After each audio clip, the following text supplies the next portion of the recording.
The first atomic bomb was dropped on Hiroshima, a military base. If Japan does not surrender, bombs will have to be dropped on her war industries, and unfortunately, thousands of civilian lives will be lost. 8, 7. It took the bomb 43 seconds from the time we dropped it at 30,000 feet until the time it exploded at 18,000 feet. The first thing you saw was that large white cloud that was up well above our altitude. If you look down to the city of Hiroshima, it just looked like a pot of boiling oil covering the city. 6, 5. To say it was frightening is an understatement. I think it shocked us all into silence. When the flash hit you, you could see the x-rays of your hands through your closed eyes. 4, 3. Now I am become death, the destroyer of worlds. Bomb atomically.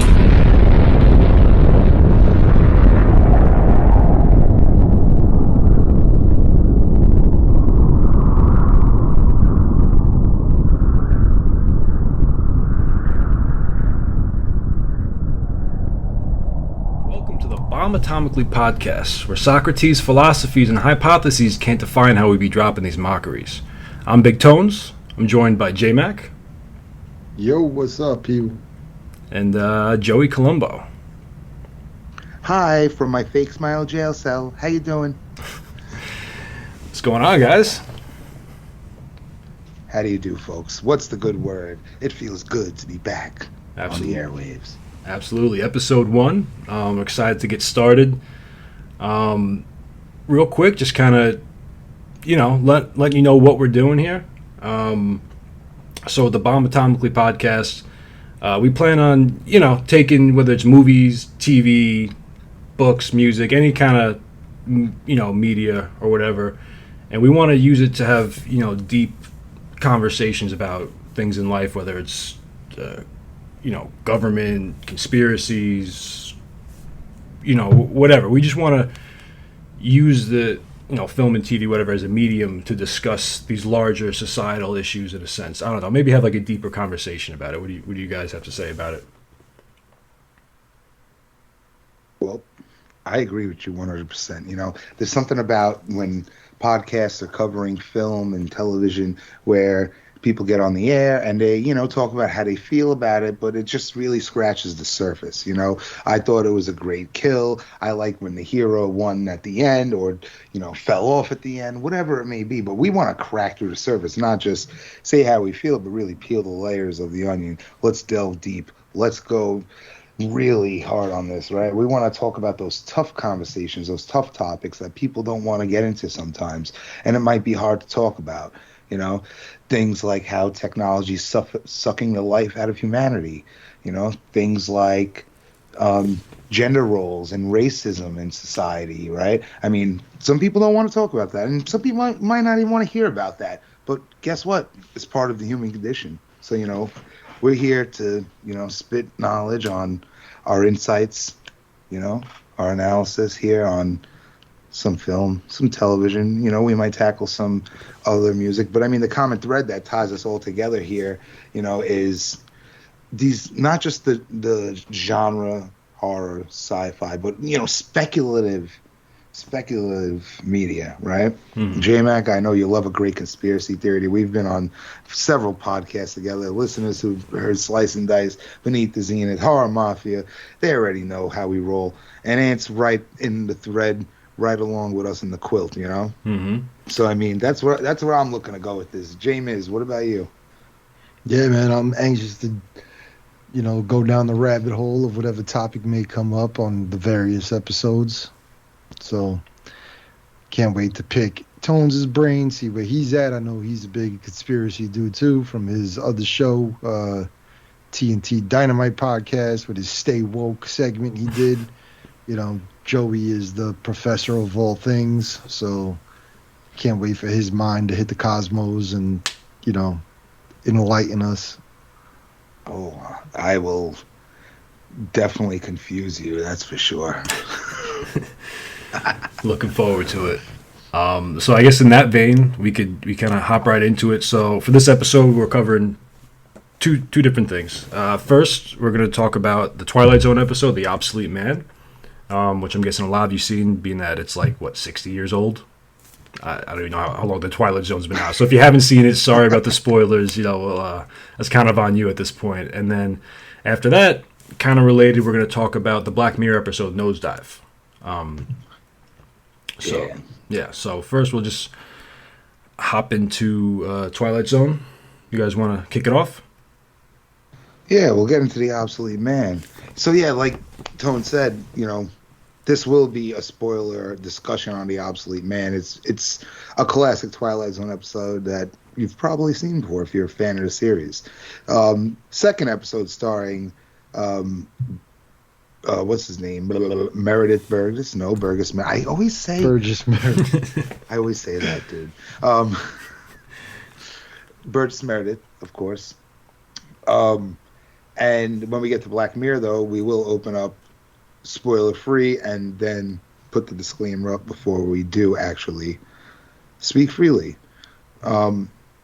So, the Obsolete Man, right, and the Twilight Zone, 1961, this episode comes out, and, this episode fits kind of perfectly in with the name of our podcast and why we chose it.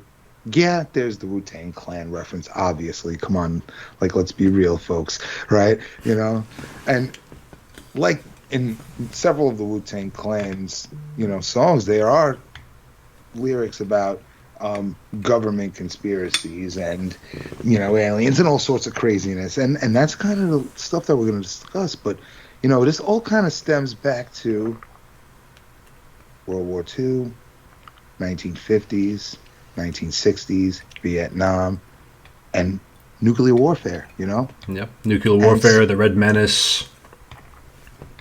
Yeah, hence, Bomb Atomically, our title. So it's all kind of comes full circle, and that's what, not that, government control and all that wasn't around before, because obviously it was. But I mean, where people are really starting to question and not fight back against the government, but again, question and figure out what is going on behind the red velvet curtain. And as citizens, we should have voices as well, right? And we're going to look at all that kind of stuff via, again, the different mediums, whether it's film, television, or more short stories, poems, whatever it may be. Yep. So the Obsolete Man. Yeah, I was going to say a quick synopsis. So basically, this is, I'm guessing it's supposed to be in the future, right, at this time. It's an I can never say this fucking word. Authoritarian government. There we go. Where, so the main character is a librarian, and this is a society where books are deemed, obsolete, unnecessary. So he ends up becoming obsolete himself. Because, what do you need a librarian for if there's no such thing as books? So he comes in front of the council, and they say he's obsolete, and they sentence him to death, more or less. So that's kind of the overall synopsis. Yeah. Yeah, this is like now. It's 1960s and somewhat near future. So it's probably, the 2020s, let's just say, for the hell of it. Right? The visual you get when it opens up, right? Everybody's lined up. You have this dictator up on the top of the high chair, right? Mm-hmm. They talk about the destruction of human freedom, one iron rule, logic is an enemy and truth is a nemesis. This is a totalitarian. Let's get another one of those crazy words to spit out here. Totalitarian. I can say that a lot better than the other one. Maybe we'll switch. Next time you say the authoritarian, I'll say the totalitarian. We'll switch it up. I'm good with the authoritarian. That one I'm good with. Good job, English professor. Hey, you said he can read. Accents happening on this show, so he can read because we all have Brooklyn mouth to an extent. There's just certain sounds that won't come out of our faces. Yeah.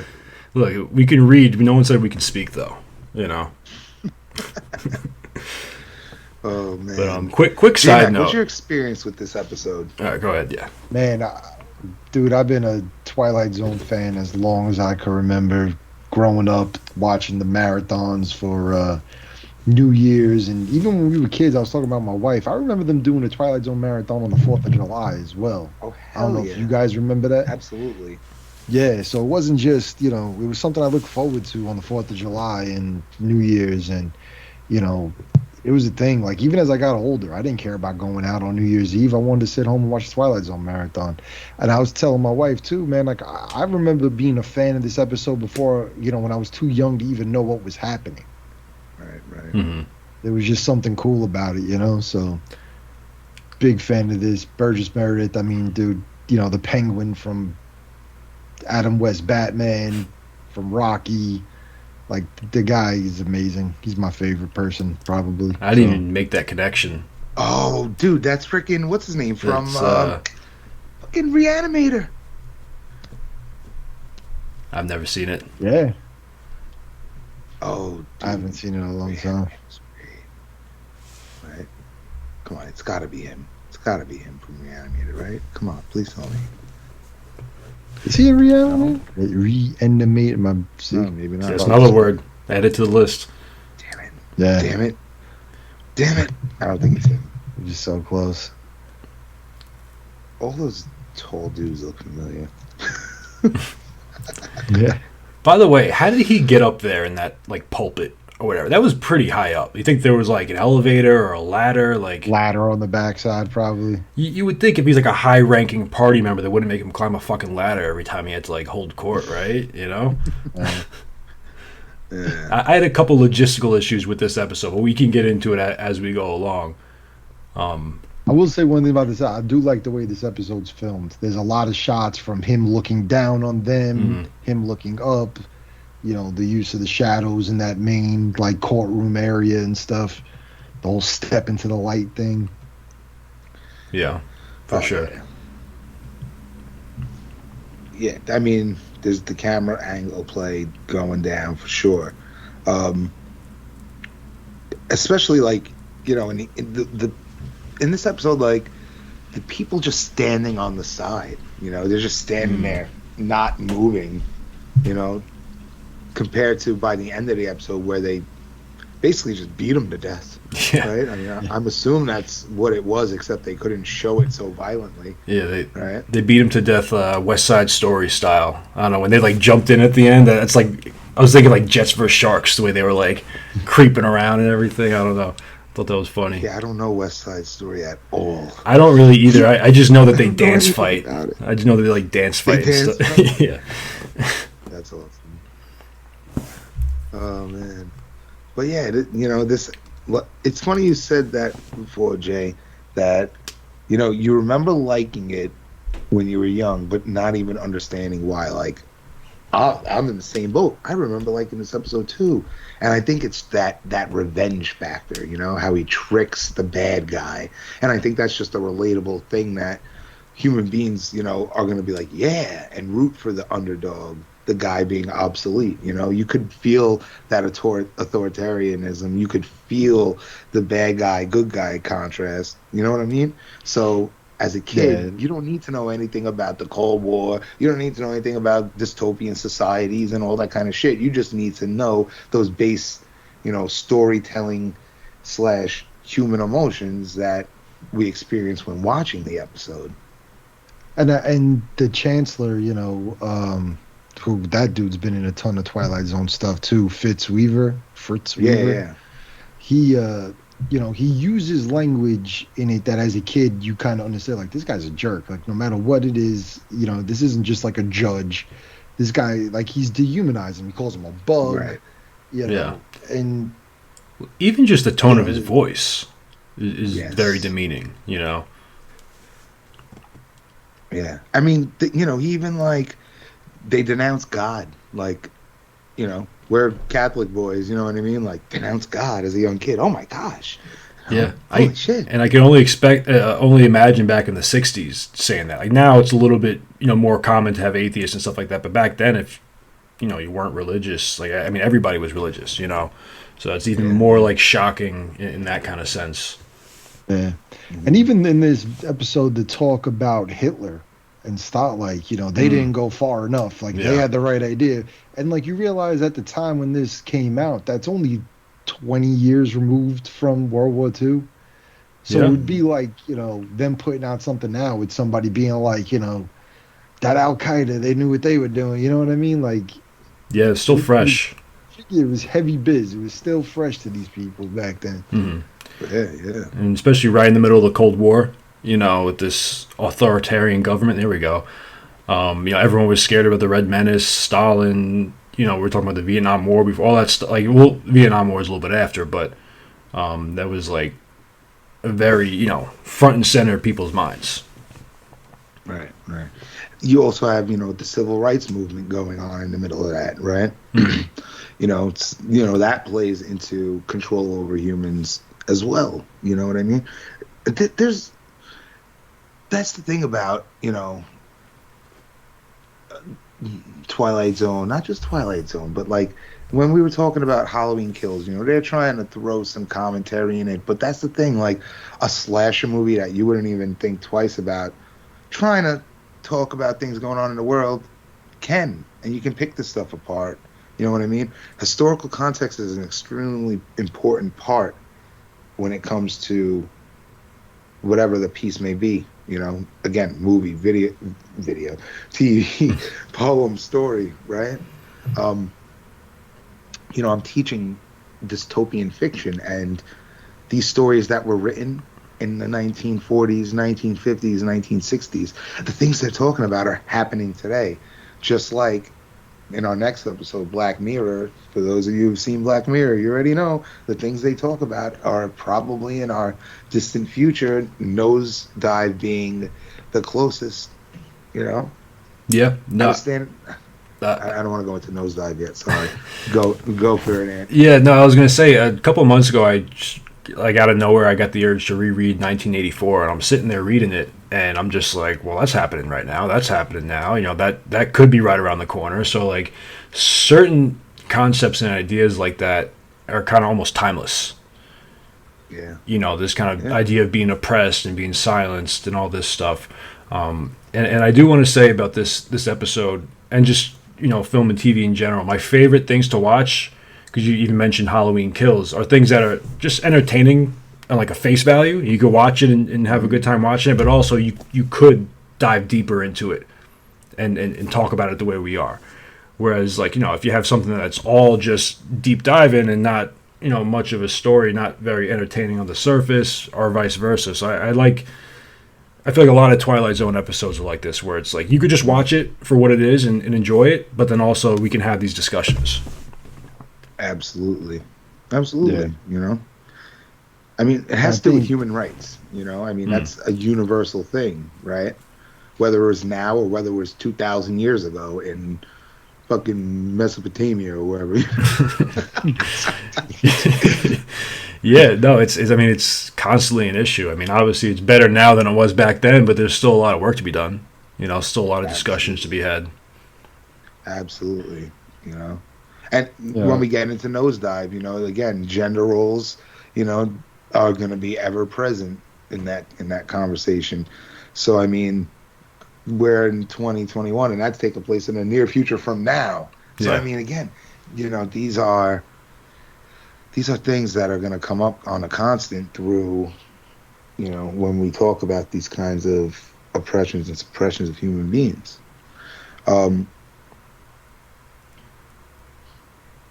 Jay, you were going to say something a moment ago? Not well, just the whole idea of somebody being able to decide that you're obsolete, that you don't hold value in society anymore. And in a weird way, it's already starting to happen. Like, down here, with all the Walmarts and stuff, the rumor is Walmart's doing away. They're only going to have self-checkout. There's now no longer going to be cashiers at registers. So, those jobs are becoming obsolete. You have one girl standing there looking over, 30 self-checkout counters. And all right, well, somebody used to have those jobs. Where do those people go now when they want jobs? There's talk of Amazon now, with all these technology advancing and cars becoming autonomous. I'm never going to say that word right. Autonomous. Autonomous. Autonomous, yeah. There's talk of Amazon switching all their delivery trucks over to those kind of vehicles. And, all right, what happens to all those truck driving jobs? Yeah, So, or even things that are starting, slowly to go that direction. I mean, let's be honest. How many people still go to libraries? Dude, I'm an English professor, and I haven't been to a library in God knows how long. Every time I went to the library, my kids ended up getting freaking letters from debt collectors. Literally. those late fees. And I mean, just in general, how many everyday people are even using hard copy books anymore? There's schools that are going completely, paperless schools where all their textbooks are loaded onto an iPad. Mm-hmm. Yep. I signed Kurt Vonnegut's Slaughterhouse 5, right? The next week, girl comes in, Professor, I found a PDF of the book. Can I see your book to make sure it all matches up? Like, dude, it's a $5.99 fucking book. Yeah. Order that shit on Amazon. I'm like, but when I say page 62, it's a 200-something page book, and you have a 90-page PDF. Obviously, it's not linking up. Oh, no, but it's the same book. Whatever. Do what the fuck you want, really. Yeah, no, but even you were talking about all these jobs being replaced. Same thing, people complaining, none of my restaurants can find workers. It was like, well, in a couple of years, they're not going to need to find workers. So like you said, where are these people going to go? What are they going to do? They're just going to be on the street eating trash. I don't know. That's not a bright outlook. That's pretty dystopian, if you ask me. Right. And at one point, I believe when he goes back to, and I love the fact that he's a librarian. His last name is Wordsworth, but he goes back to the apartment. The chancellor's at the apartment, and he says something to him about, your fruitless life. And it's like, well, who is your job the only thing that can make your life worth anything? You know what I mean? Like, the way your friends think about you, what your family thinks about you, is that not good enough? Is the only value you have in what you could, add to the economy as a worker? Mm-hmm. Yeah. No, and you could even see that kind of when COVID was going on, how, a lot of people in places were more worried about keeping the economy going versus protecting people, or, so... and they call these people, these essential workers, and now all of a sudden they're asking for a pay raise. Like, well, you're not that essential. It's at the end of the day, especially with these corporations, which you could even say is what runs America. It's all about the bottom line. It's all about the dollar. It's all about the dollar, man. It's all about what you can contribute, versus like, someone who writes books or paints or whatever. No, it has to be a tangible contribution in their mind. Yeah, it has to be a fiscal contribution, right? Has to have some kind of monetization. Right. Right? And it's wild because, I mean, these people should be compensated for creating art. Shit, why not? You know what I mean? Why the hell not? Yeah, no, I mean... I liked it, too, and the thing he talks about, the only thing that kept you around was, like, that kept you around this long was that he was like a carpenter, too. He built his own furniture and shit like that. Yeah. And it's like, all right, but, machines are about to start taking that over full time, too.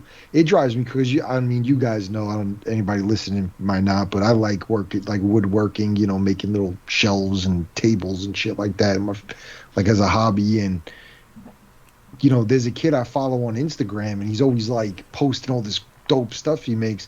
He has this friggin' machine where he just, uploads an image into the computer, and it cuts it out of the wood for him and all kinds of stuff. It's like, well, where's the craftsmanship in that? You know what I mean? Like, am I really supposed to be impressed that you were able to do that? Like, I found him because he makes Wu-Tang tables, Bomb Atomically Inspected Deck, shout out. Anyway, fucking... He makes, and he has like, the whole, like, the table, it's like a coffee table. The Wu-Tang sign is a table. The legs, he has all their names etched into the wood and cream and stuff.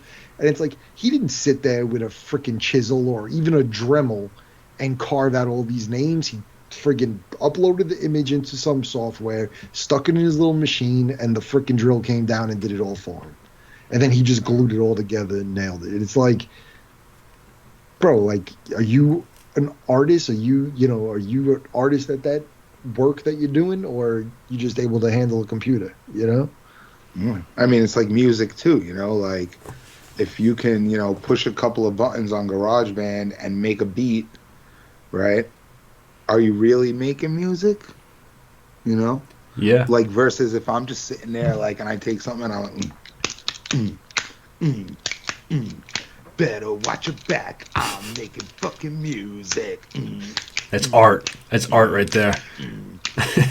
That's art, man. I don't fucking know. You know what I mean? Like, yeah, no. Then pushing the button that goes. I push the button. Doom, doom, doom, doom.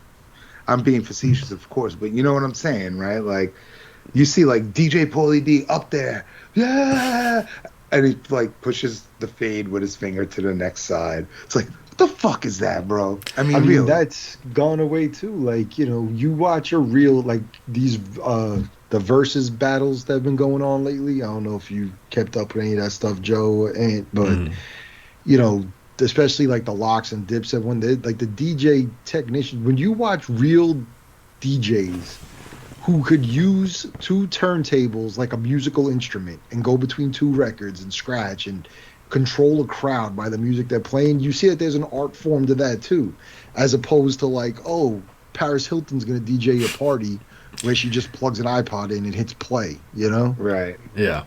No, like, are you really a DJ? A lot of the pop music you hear is like very formulaic. I don't know if you ever seen that YouTube video back in the day where the guy's like on the piano and he just plays like the same like basic chord, and then he like goes between all like playing that same chord. He's able to like play all these different like does like a melody of all the like the most famous songs over the last 20 years. Yeah, right, and they all follow the same is chord. Like every freaking classic rock song ever, Yeah. Yeah. No, I mean, like, and I think two of the songs he played was Ice Ice Baby and Under Pressure, like that same chord, and he like did other ones too, but like so it definitely could be like automated. But the same thing with the table you were talking about, where this guy just has a computer that does it. But like if someone did that by hand, you would consider that art, right? They put the effort in, so and it's interesting, he was Wordsworth was a carpenter, but they looked at it as it like how we're kind of talking like the computer does, like just a utility, like you just make a table, versus this guy who's a librarian, he's into reading and maybe the artistic side of things. Maybe in a different world he could have been like a carpenter who could make nice things like that, versus just trying to make these cookie cutter pieces of furniture. Right. Yeah, it's it's like, sometimes I say, who's to say what's art, what is and what isn't art? You know what I mean? Mm-hmm. And like, it might be automated, but that doesn't mean it's not art. Like if you saw that woo on the wall or in the the dining room or the living room, right, when you walked into somebody's house, whether it was made by hand or by a machine, it's an actual piece right there. It's like buying like a piece of art from Walmart. Like with the house family rules: show love, put it in a coffee pot, spit it out at the end of the day, and kick each other in the ass. But, like the generic saying, like, this house is full of love, tenderness, and punches to the face. Woohoo! Live, laugh, love, and all those kind of decorative things that they sell in all the stores. Or what if you bought a poster of the Mona Lisa? Right, the Mona Lisa is a work of art, but if it's just like a computer printed like poster, like, is that art? Like, it is the same image, but like you said, what makes it art? Is it the fact that someone had to sit there and labor over it, or is it just what it looks like? I don't got a problem. It doesn't bother me if they come up with prints of legit stuff. Like, my thing is when I go to a museum and it looks like a 4-year-old, did something with a crayon. It's like, how did this end up in the museum? Like, what do you just know the right people who'd say like that's art? Do you go to a lot of art museums? Constantly. It's like my favorite thing to do in my free time. You just sit there and criticize it. This is fucking art? Yeah, I just walk around. I could have did it. It was like fucking, they got a chimpanzee throwing shit at the wall. Yeah. Well, I mean, like, what's his name? Was it Jackson Pollock? Is that the dude who fucking is like drip painter? Randomly, like, would pour paint down and it span and it just shot out? Or is that who's the guy that did like the classic Campbell's soup can? Was that Jackson? That's Pollock? Andy Warhol, I think.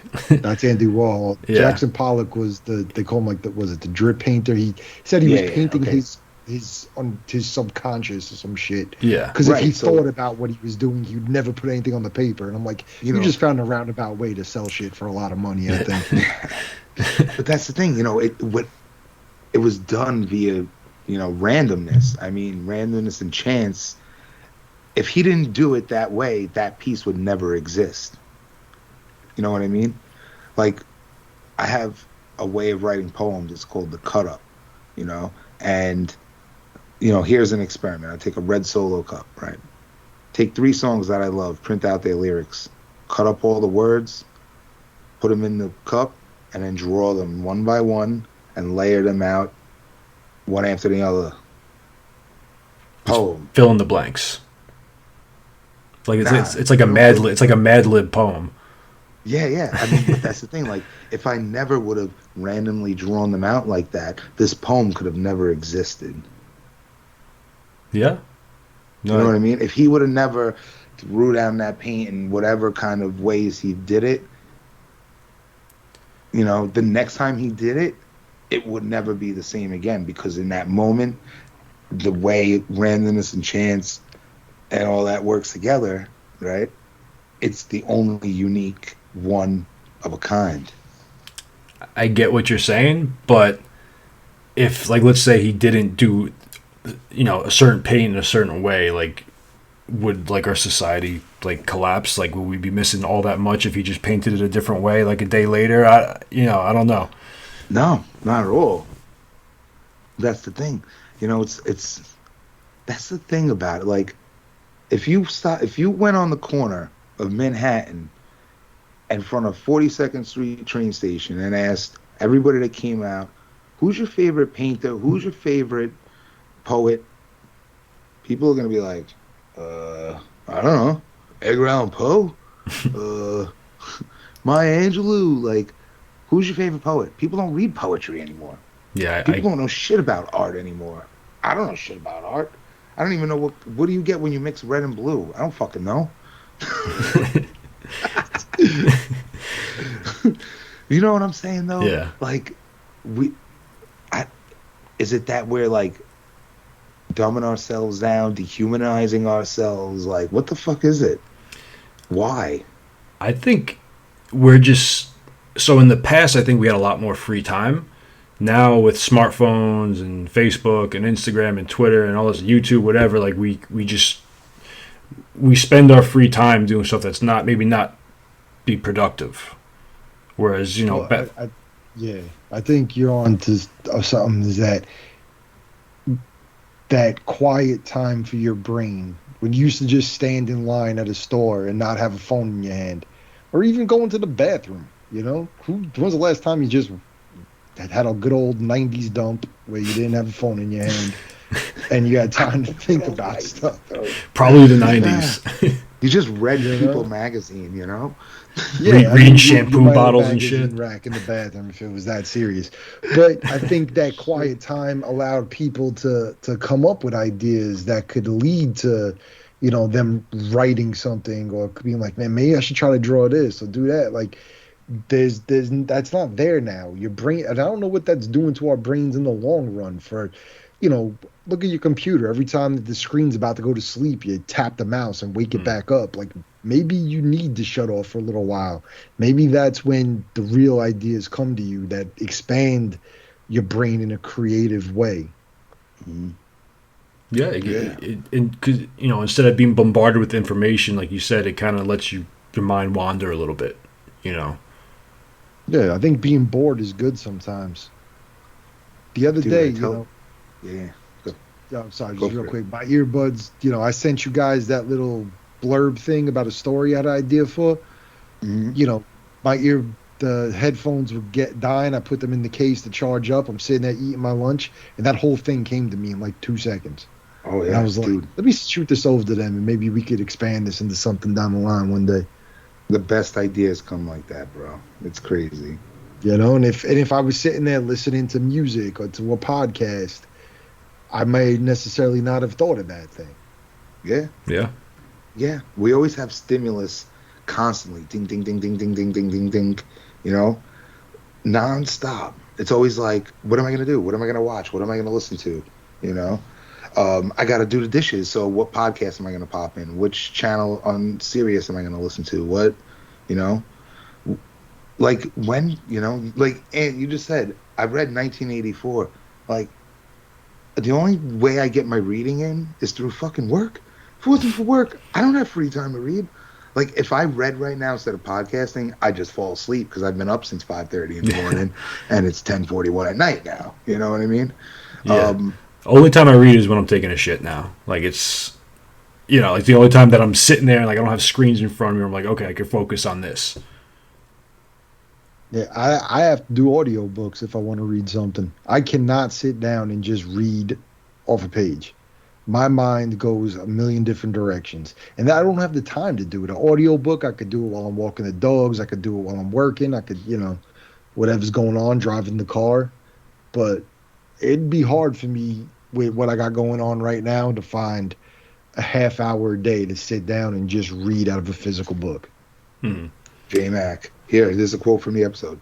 Wordsworth, delusions that you inject into your veins with printer's ink, the narcotics you call literature, the Bible, poetry, essays, all kinds, all of it are opiate to make you think you have a strength when you have no strength at all. You have nothing but spindly limbs and a dream, and the state has no use for your kind.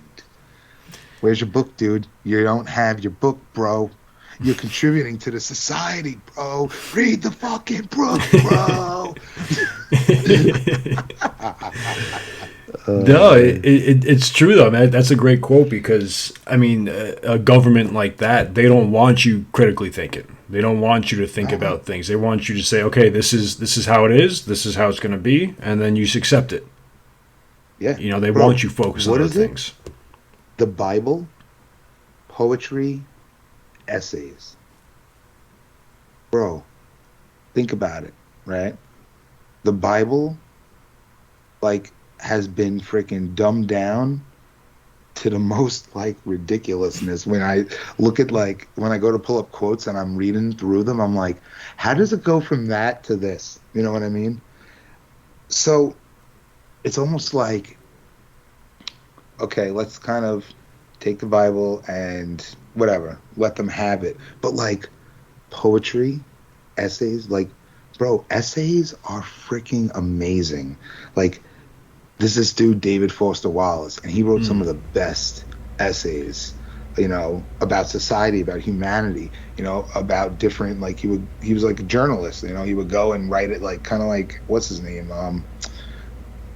Fear and Loathing, Hunter S. Thompson. Yeah. Hunter S. Thompson. Yeah. Hunter S. Thompson wrote essays. He wrote Fear and Loathing, but everything else he wrote was investigative journalism and essays. You know what I mean? Who the fuck writes and publish essays right now? David Sedaris, that's about it.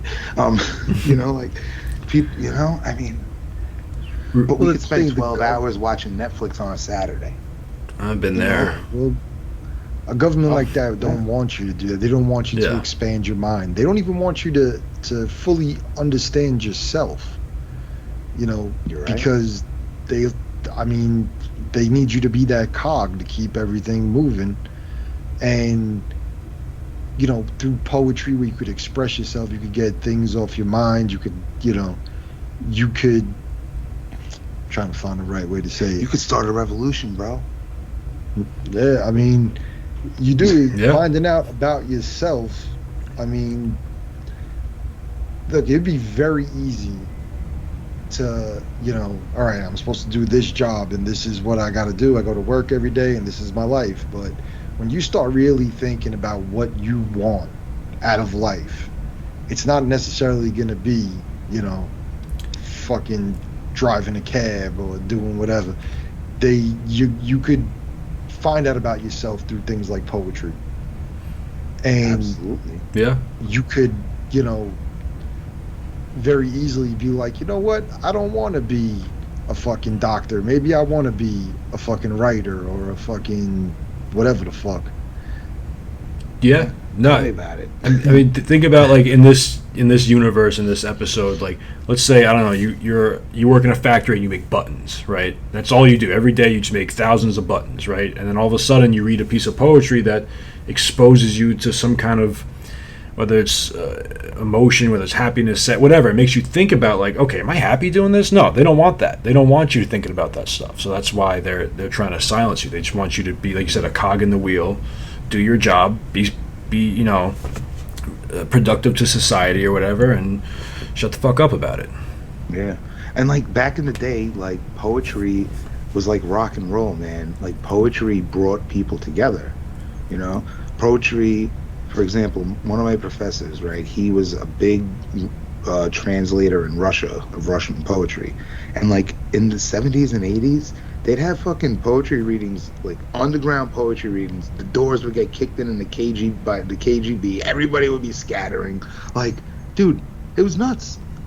Why? Because it had a message. You could bring people together with a message and start a revolution, You can't be saying things about the government. You can't be writing anti-government poetry because you're going to make people think differently. You're going to make people go against their government. And when you get millions to do that, crazy shit could go down and the elite will go down, Yeah.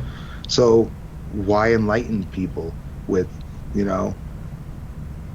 deep, that's why people love like these, mediocre television programs, because you don't have to think too much, but there's just a little bit there to have you thinking a little bit, where you don't feel like you're watching total trash, but really you are. Well, I mean, look at, the most popular music that's out is not the most intelligent music. You know what I mean?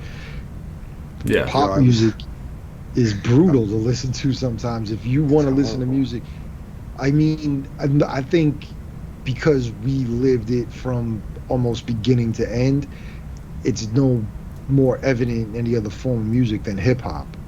Like the hip-hop that me and Joey grew up, Tones, you're the baby of the group, you're a bit younger than us, but that early 90s, late 80s hip-hop, where they were talking about coming from low income areas, ghettos, whatever, and describing their everyday life and what they've been through. And even if they were talking about selling drugs, it was as a means to get by in this poor area.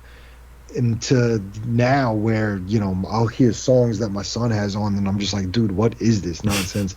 Like, if you could even understand what the kid is saying, it's usually just stupidity, or it's about, like I saw a thing online once and it was like, rappers in the 90s sold drugs to get by. Rappers now like do drugs to like numb themselves and be like useless. You know what I mean? Like, it's just weird. I heard a quote, I think it was from Snoop Dogg a couple of years ago, but he was saying like, the rappers from my generation were drug dealers, the rappers now are drug addicts. Yeah. Because like that's all they talk about is just like lean and perks and Xannies. And I mean, maybe we could go down in a future episode since we're going to cover conspiracy theory type stuff, but there's conspiracy theories about that being a planned out thing in the music industry to make that happen. You don't want, I mean, we get into stuff about, MK Ultra with Lauryn Hill and Kanye West and shit too, but, the whole idea of like, you don't want people from low income areas to feel empowered. You know what I mean? Yeah. You got to find a way to keep them down. So dude, that's why they didn't, that's what's been delaying making pot legal. Literally, because half the people wanted it to be like in rich bougie areas and half of the people want it to be in the low income areas, and that's where it seems to be leaning, because shit, why not? That's like, look at the numbers, bro. You know what I mean?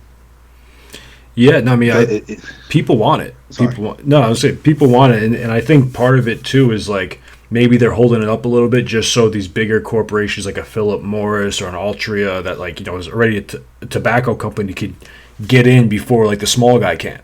Before like the local neighborhood guy could set up his own shop and grow his own stuff, they want to like make sure that other people can fully profitize it.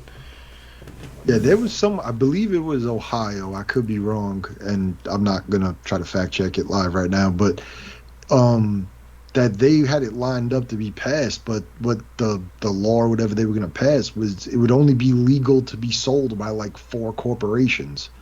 They had like 4. People who had juiced in, and it's like, nope, it will sell it, but only these people could profit from it. Mm-hmm. So they're doing that with the sports gambling too. Certain states only allow certain. Obviously, that's like a lot higher barrier of entry if you're trying to start a business, like setting up a sports betting app versus just opening like a weed store. But it's the same thing. Like they pick like a handful of companies. Like, okay, we'll take DraftKings, FanDuel, and MGM. You can have our state. They're kind of just and I think the we pie can up. get into stuff of that a little more, even in Nosedive. It'll relate back to that. But and that's the beauty of this right here. You know what I mean? Yeah, that's the beauty. That's what we're trying to do here, guys, with this podcast. Yes. We opened up with the Obsolete Man, and we went down that rabbit hole. So, real quick before, I think it's a good time to segue to Nosedive, but I just want to bring up one thing that we didn't really bring up in this episode, and it's the way they, portray faith, right? The way they portray God. I thought it was fascinating, and I never realized this about this episode until now, that they go, ministers are obsolete. Why? Because they prove there is no God. What?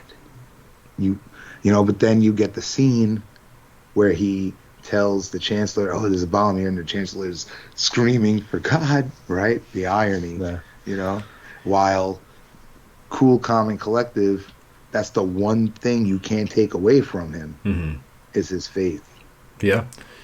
No, and it so like what it kind of reminds me of is almost like what the Army does to soldiers, right? Because what they do when you're in boot camp, basic training, they break you down. They strip you down to nothing till you're almost like a shell of yourself, and then they can build you back up how they want you. That's kind of what I see this government doing, taking away God, taking away art, taking away whatever it is until all you have is the state.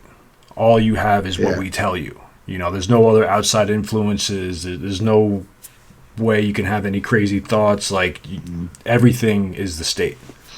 Yeah.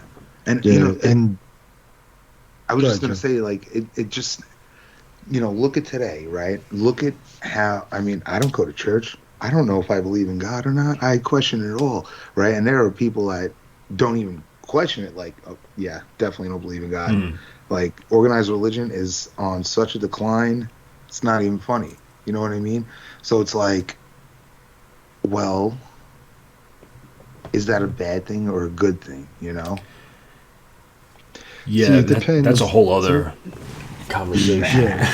Well, but it's part of, the episode. So I just wanted to bring this up before we left, because in the next episode, God comes up briefly, but again, not the focus of the episode, but where in this episode it's definitely one of the main themes. What you're gonna say, JMac? You started. Nah, I didn't want to. Like I was gonna say something, but it might just send us down too much of something else. But what's it called? Nah, just basically, there is. It's funny how, with all the possible positive side of religion, with bringing people together in some kind of moral institution to get people to act right, how it could also be weaponized when it comes to their views on homosexuality, or even what's going on in Texas with the abortion laws. Like, you're gonna tell me that's not religion driven stuff, So y'all cater down there. Yeah. So but one other thing is, at one point the chancellor referenced the mass executions and called people undesirables, and I was like, wow. I was like, hey, When's the last time you heard Undesirable used? Yeah. We killed Then I was thinking- 1,600 in 6 hours or something like that. Yeah, and then, that was like precursor to The Purge, maybe, Yeah, and they televised it. Yeah, set an televising example. of it. I loved the little flip when Wordsworth, when they're in the apartment and the light and camera comes on and Wordsworth tells him to step into the light. Mhm. Yeah. Like, let's you now in the face. And Yeah. it's like that. For something, with the without commercials is like 22 minutes long. There's a lot in this shit. And Rod There is. Serling, badass dude for writing it. Even his opening and closing narrations are like really long compared to normally. Yeah, logic is the enemy and truth is a menace. Oh my God, so good. Such a great episode. Such a great episode. And hopefully Well- down the line we'll visit some more Twilight Zone stuff and see what happens. Oh, I'm sure we'll be back in the zone. Yeah, for sure. What was that? That quote you took the screenshot of? The end of the episode was like any government that doesn't value human. Fuck, what was it? Oh, that meme that I found? No, I don't think it was Any that. state, Yeah. any entity, any ideology that fails to recognize the worth, the dignity, the rights of man, that state is obsolete. Yes, I think that's a great way to leave it off right there. Just get that in there. Think about that a little bit. All right, we're gonna hop into Black Mirror Nosedive in a minute, but real quick, we're gonna take a nice little intermission, give you guys a breather, think on that a little bit.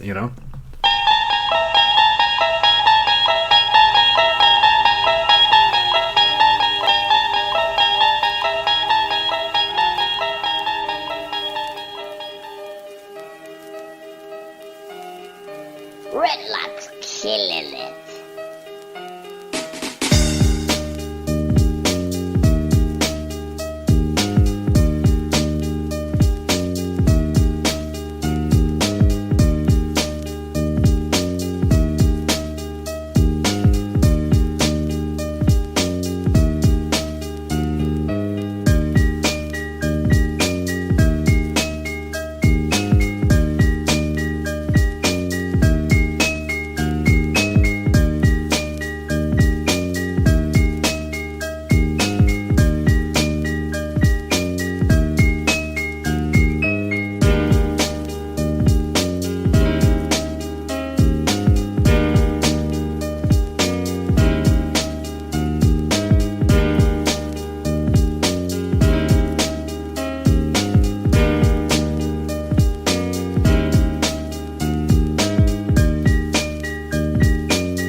And we're back. All right, boys. It's Black Mirror Nosedive. Oh yeah. Quick little synopsis, kind of set the stage. So it's in a not too distant future where there's, I don't think they actually say this in the show, but it's a social credit score. So everybody, based on your interactions and your social media postings and stuff, you get a rating of 5 stars. And more or less, the higher your rating is, the more things kind of go your way in life. And if you're a lower rating, you're ostracized, more or less. But opening thoughts, what did you guys think?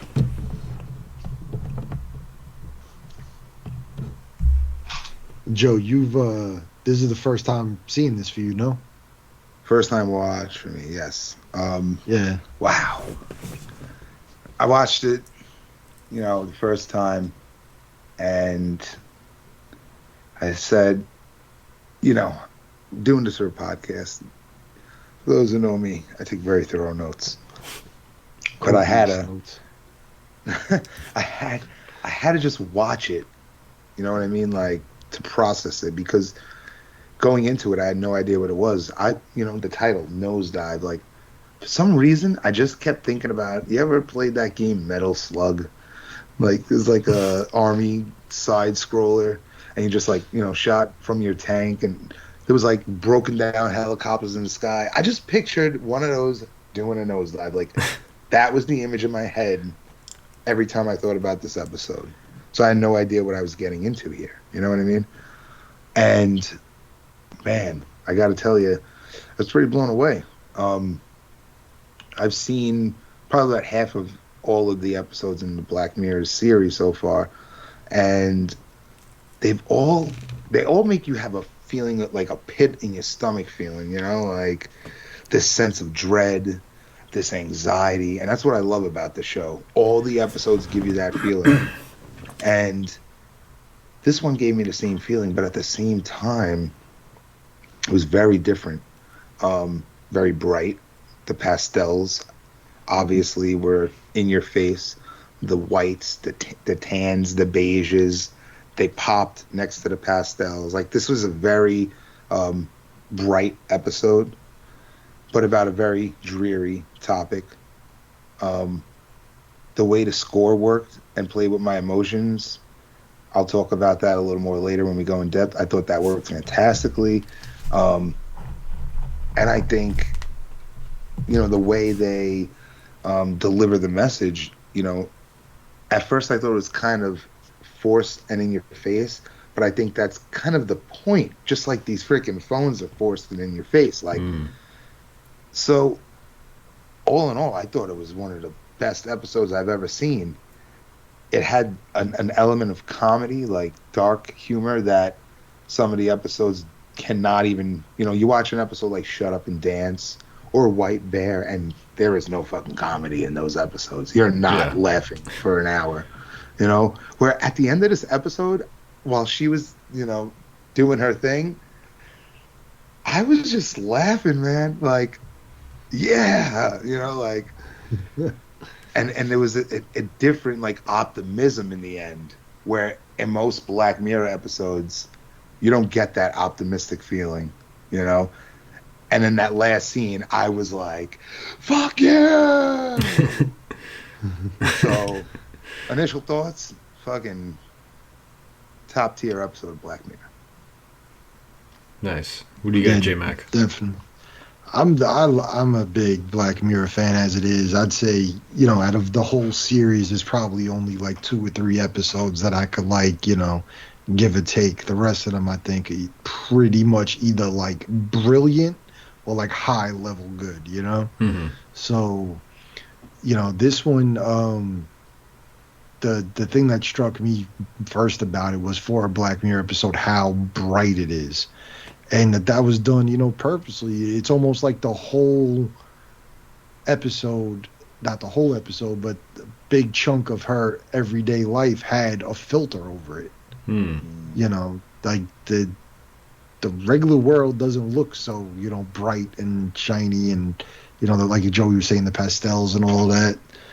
But I'm a big fan of it, and it just says a lot about, like, this is like a Black Mirror episode that I could see coming, into real life quick, fast.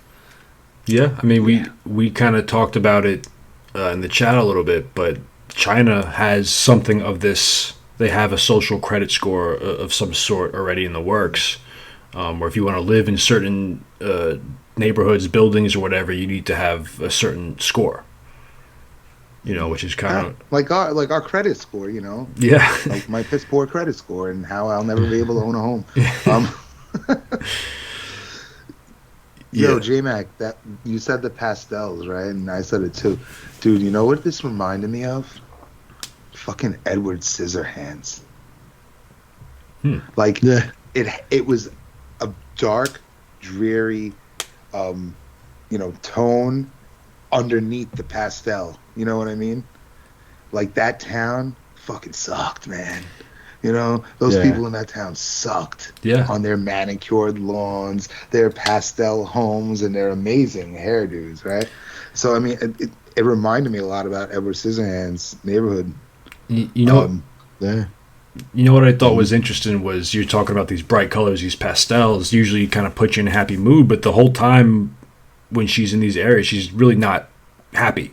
She's trying to become happy, right? So it's kind of like a, juxtaposition, I guess. I don't know. Use some big words here.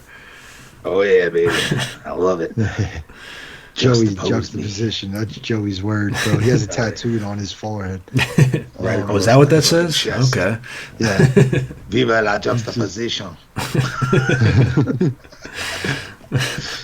Yeah. I mean, just when it opens and she's practicing laughing and being happy, like to live in that phony of a society, like, I mean, you know, look, we all know, especially females, that, or at least in my case, I'm sure guys do it too, but I know of a few females who, what they portray on social media is not really how they're living, you know? Yeah.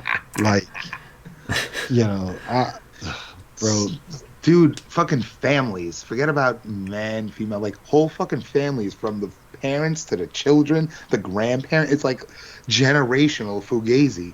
Yeah, it's ridiculous. You see, like, you know, and especially like, speaking of families, like the Pinterest moms, it's like, who the fuck has time to do like arts and crafts with their kids 24 hours a day? Like, nobody's fucking life is that like cookie cutter perfect that, you know, you got time to make gingerbread houses for every fucking holiday. Yeah, they only show you the best. You know, they're not going to show you when they have a bad hair day. They're not going to put up a picture when they're, you know, having a tough day at work, or, you know, whatever the case may be. They're only going to show you with the, you know, the best stuff possible, what they want you to see. And it just shows you her interactions through the episode. You know, it's that phony niceness. Like, everybody has that giant smile on, and look how pleasant I am. And well, every interaction almost seems loaded, because like she'll look at him and she'll give him the 5 stars, and she's like waiting for like the 5 stars back, and you know, once she gets it, she can like exhale. You know, absolutely. And you know what, and this when she reminded gets me it, of? that smile comes, but it goes away quick, fast, and she's on to the next. Like, I need more stars. You know. Yeah, need that next dopamine hit. You know. It reminded me of another, you know, thing. It reminded me of the Twilight Zone episode, It's a Good Life. Remember? Where the little boy Anthony could do anything, and everybody, everything is good. It's like, you have to pretend everything is great and I care about everything, and you can't truly express how you feel. You know? Yeah. So, you know, we're talking about this stuff, and the opening scene, I think, says a lot, right? Like, she's looking in the mirror, right?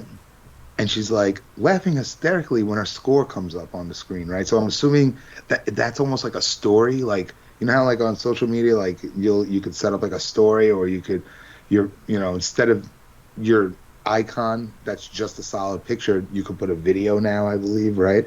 So I'm assuming that's like what would come up when people like look her up quick.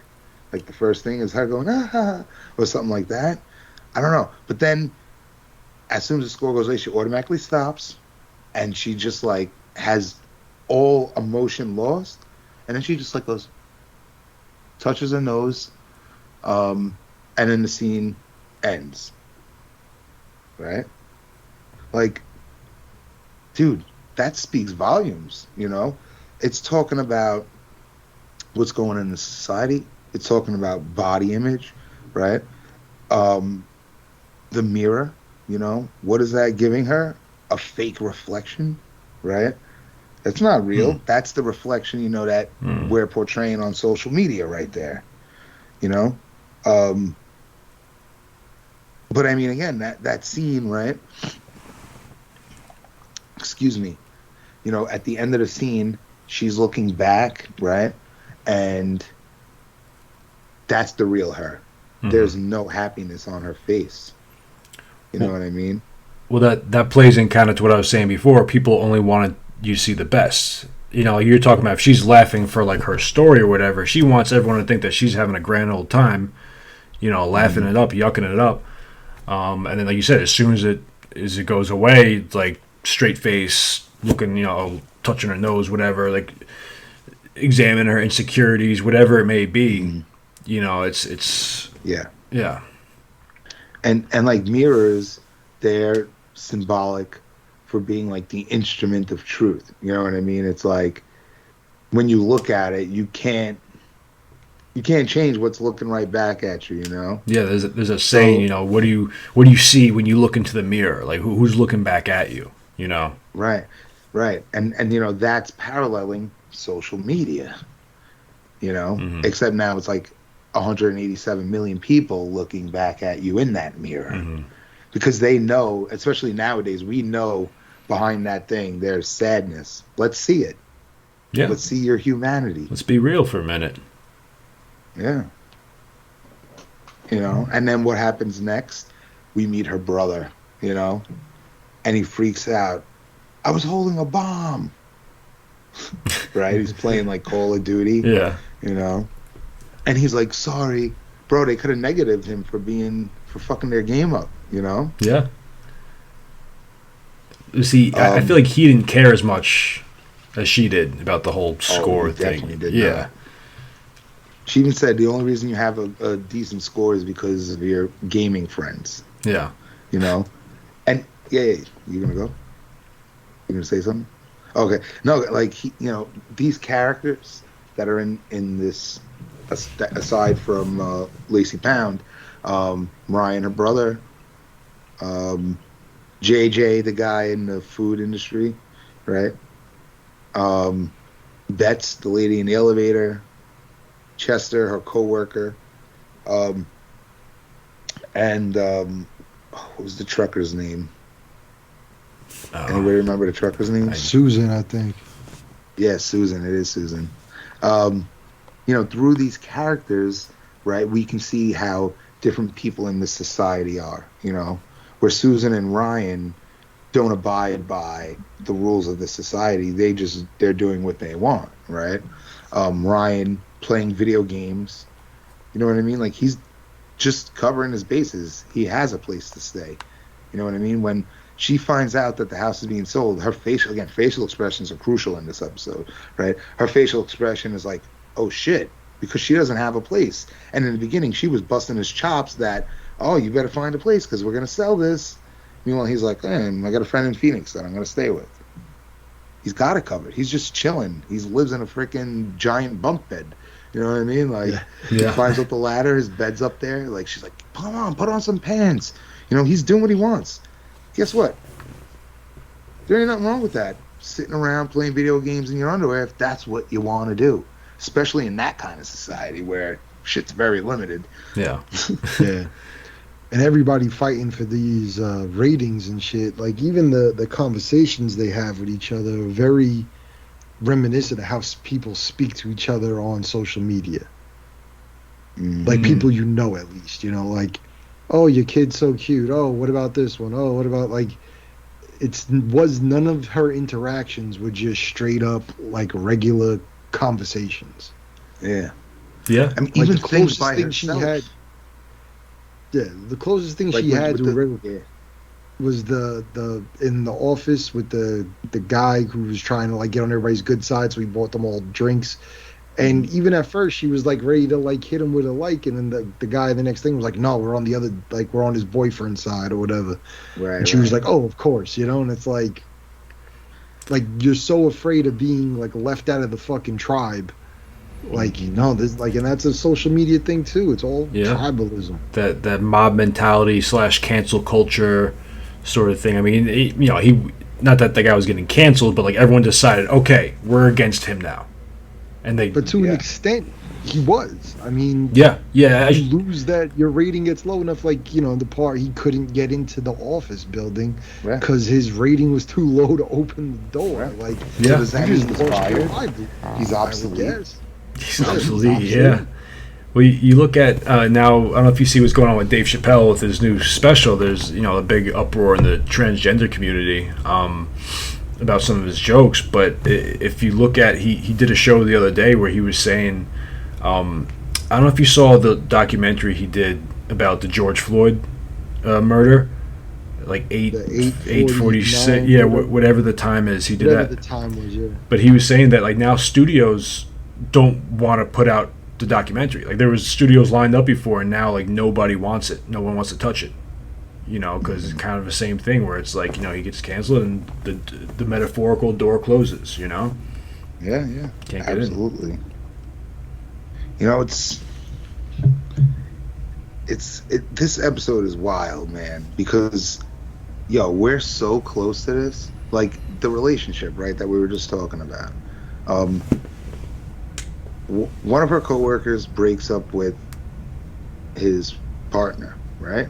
Mm-hmm. Okay, so they take the side of the one. Now, in our, like, parallel this to our world now, right?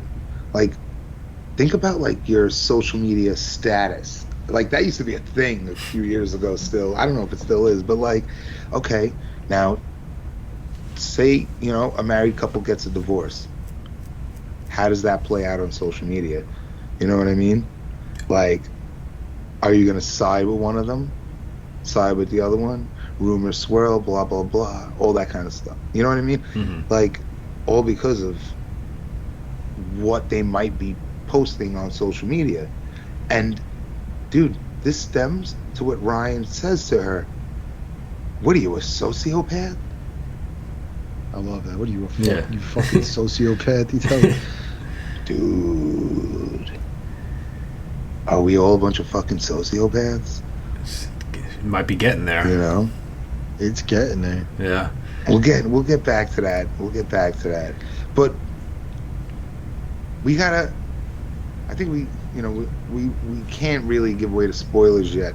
But I feel like we barely even scratched the surface.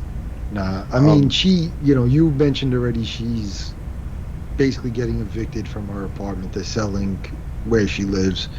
She has to find a place. When she goes to that one community or apartment complex, whatever I guess you call it a community, because they said they have a bar and restaurant, right. And the hair salon is part of it.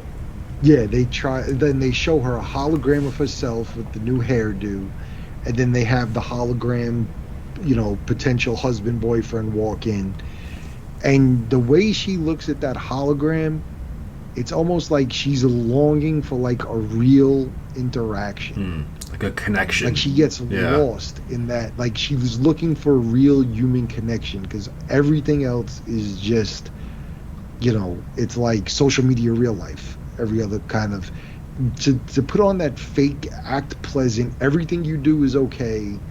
I'm not going to get mad. Like, it's impossible to get through life without getting mad about nothing. Yeah. Like, I'm one of the most easiest going people you're ever going to meet, and I get mad about all kinds of dumb shit all the time. Yeah, and sometimes you walk into the store and you don't want to sit there and smile at everybody and talk. Like, sometimes I just want to go and get my shit and leave. I don't want to talk to you, But like in that world, you kind of have to, or else you're in the shit. Yeah, it's crazy, right? Because before, that moment of having to get the new house, like. She seemed very genuine, like how she took the green smoothie from the guy, you know what I mean? And then, like Ryan said, who are you? Who the hell are you anymore? You know what I mean? Mm-hmm. So, think about that. I mean, social media is doing that to people. Like, Bro, look at how many people are fighting about politics. I mean, dude, I had family members literally having, verbal disputes on a comment thread on Facebook. Like, it's pretty freaking crazy, dude. Yeah. Because you think a lot of these obviously people are going to argue about politics in some capacity, but like when it comes to with social media, you can't escape it. It's you hear people say things like, well, like they'll be friends with somebody on social media that they don't know that well in real life. Like people from the neighborhood you meet a couple times. It's like, but when I meet them, they're so nice. It's like they're not me. Like just because, like, it's Facebook, it's not real life. Like they're probably just being trolls. You know what I mean? Like, if you got rid of social media, like we're not as angry at each other all the time as it would let you believe. No, yeah, we're not. Like, I go out to the store all the time. I don't see people getting into freaking screaming matches about politics every, second of their lives. Mm-hmm. Yeah, no, and a lot of, I know for me personally, I'm very sarcastic at times, and like sometimes I'll text someone something, or I'll write them on social media or whatever, and like they think I'm being a dick. I'm just like, no, I was joking. So like there's like, and things in tones of voice, the way you can say things, like where if you're having a conversation in person, making eye contact with someone, you could level with them as a human being. Whereas when it's just words on a screen, it's a lot easier to just get mad and get riled up. And when you have time to think out a response, you can communicate. Yeah, no, we weren't meant to communicate like that. It is. I mean, you can't, without being, like you said, like, facial cues and tone, like you can't convey that through text. Yeah. I mean, shit, look. I mean, Joey's got a wife. I got a wife. Try arguing with your wife through text, man. Oh, man. Like, dude. Bro, you know how many times every text message, every text message tone is yelling. And it's like, literally, all I got, if I got, like, just, I could call you and this could be over in 2 seconds, or we could argue about it through text for like an hour straight. Like, once the phone call happens, we're chill, we're cool, it's done. But if we just keep texting, nothing ever gets accomplished.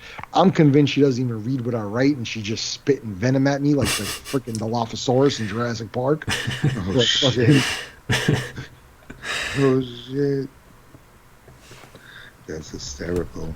Yeah, but... Yo, yeah, go ahead. No, I was going to say, you're talking about these kind of conversations, and you mentioned earlier how most of the conversations she had in the show seemed like they were over social media. So it's kind of what happens when the social media spills over into the real life. It changes how we interact with each other. Right, it does. Well, I mean, that's like the lady on the elevator, right? Oh, God. You might comment on somebody's picture on someone's picture of their cat and be like, oh, the cat's so cute. But like, if I met you in real life, the first thing I'm not asking you about is your cat. Yeah.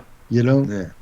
And it's like she's so desperate to, like, I need to be able to, like, have a way to satisfy this fucking interaction. Like, I have to find a way to make this pleasant. It's like, oh, she loves her cat. Let me ask her about a cat. Yeah. It's forced. You know what I mean? Yes. And I'm not talking about the actors. I'm talking about the characters and the people in that world, right? Like, they do a quick scan, see what, and this is all like a computer in the head working at quick levels, right? So the phone and this is all connected. So she just does a quick zzz, you see the circle go around. Oh, how's this? Blah, blah, blah, blah. You know what I mean? And like, what's her name? Sarah? Was that her name? No, Susan. Susan says later on, when she, tells her about her husband, right? What does she say? She doesn't care. She doesn't care. Yeah. She's like, you don't care. I have the she says sorry about her husband. She's like, you don't know me. You're not really sorry. Yeah. She goes, yeah, you don't know me, so you're really not sorry. You just mainly awkward because I have sprung some cancer talk at you. And that's true. That's a real thing. When you drop the C-bomb, it's like shit gets serious, And like that's a real thing. It's an important part of the episode. Speaking of important parts of the episode, I think this is a perfect time to throw up the spoilers. At this point, you haven't seen this episode, if we haven't talked you into watching it, I mean, yeah.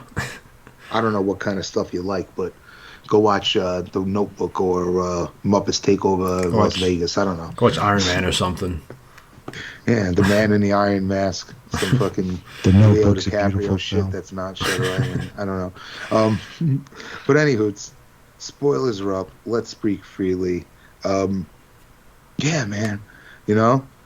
And her facial expression in that moment, like, again, shows an awakening, like, oh, shit. You know what I mean? And she tells her, like, medical care wouldn't take, you know, she did everything she could to get her to help. And what they do, she finds a special thing to get him, ends up giving his bed away to a 4.4 when he's a 4.3. You know what I mean? Mm-hmm. And that's real. That's like a real fucking thing, you know? And I've experienced this. Like, my old man had cancer, and like, it cost a shitload of money for the drugs to, you know, take care of this. So he had to go through like a clinical trial for the drug just to get this because he couldn't afford it. You know what I mean? Like, yeah, fucking guy worked for 40 years for the gas company in this city and fucking ungats. You know what I mean? So it's like, you know, this is something that we deal with on so many levels. You know? Yeah. Meanwhile, similarly to. Yeah. No, I was going to say, meanwhile, someone who's a billionaire gets all the finest treatment. They don't have to worry about anything. You know, instead of like a social score, it's more of an economic divider in that sense. But go ahead. Right. And you know what's pretty amazing about this episode when it comes to, you know, the fiscal aspect to it. You know, in this society, it's not just about money. Right? Mm-hmm. Like, your social media status has like influence like on your place in that society, rather than like, you could be really rich and have a bad rating, you know what I mean, in that society. You know, you might not get the perks, you know, to be able to go into buildings and stuff, even though you have money. You know what I mean? You know what? That's the thing. Fucking, I'll buy the building. What's the chances of that happening? Because they show when she actually goes to like an advisor on this stuff, and she's trying to find out how to get her score boosted up so she could get into this apartment, which I love. Her brother calls, what was it, a fake smile jail cells, the apartments. Yeah. Mm-hmm. Fucking, and he tells her like, well, you need ratings from higher rated people. So he's like, you know, you're doing great among like service workers, and it's like, well, you have a pleasant, you know, interaction with the kid working the counter at the coffee shop. Like, is that kid's fucking opinion of you less valid than somebody who's already got a higher ranking?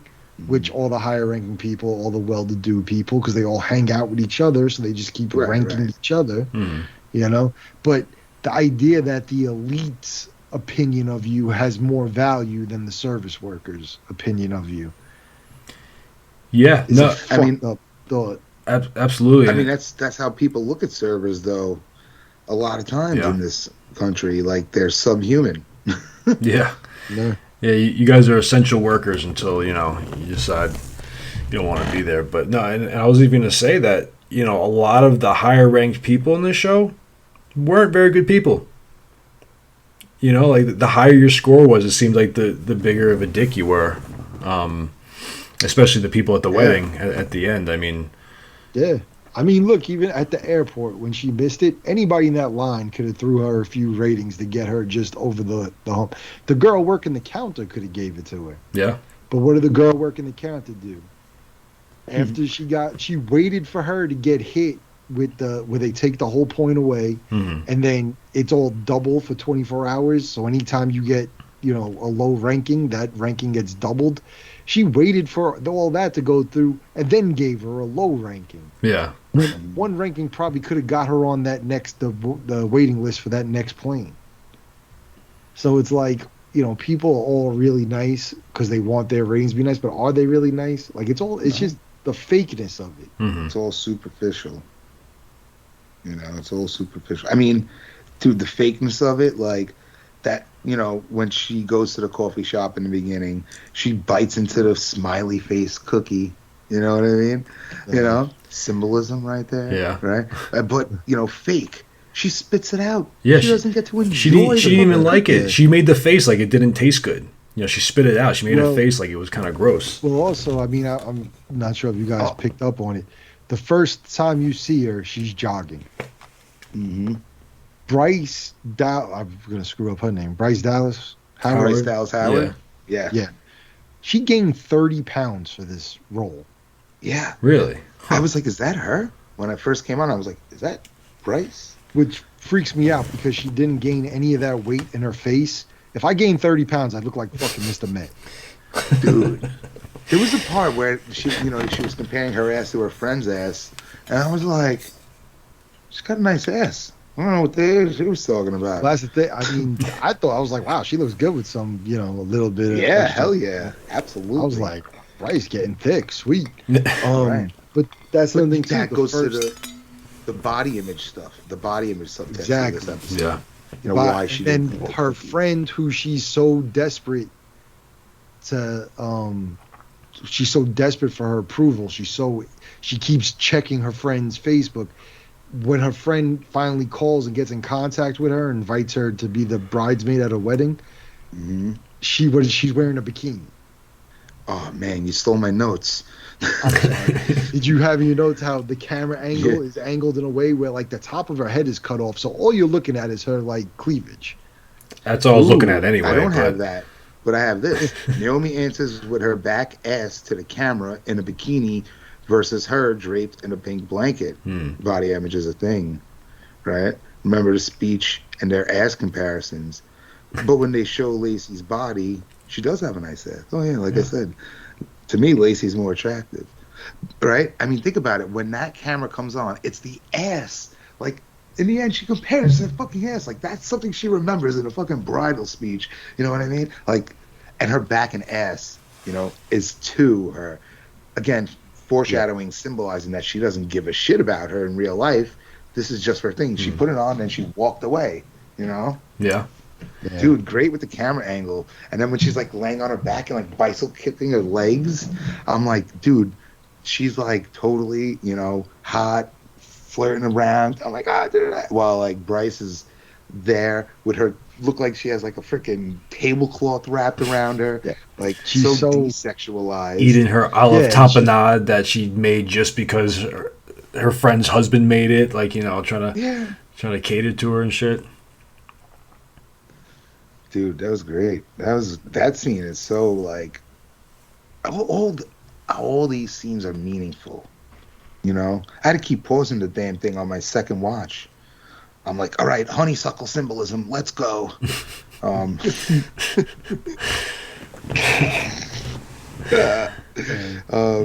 Dude. I mean, yeah. I guess we haven't gotten into like exactly how everything starts going downhill for her.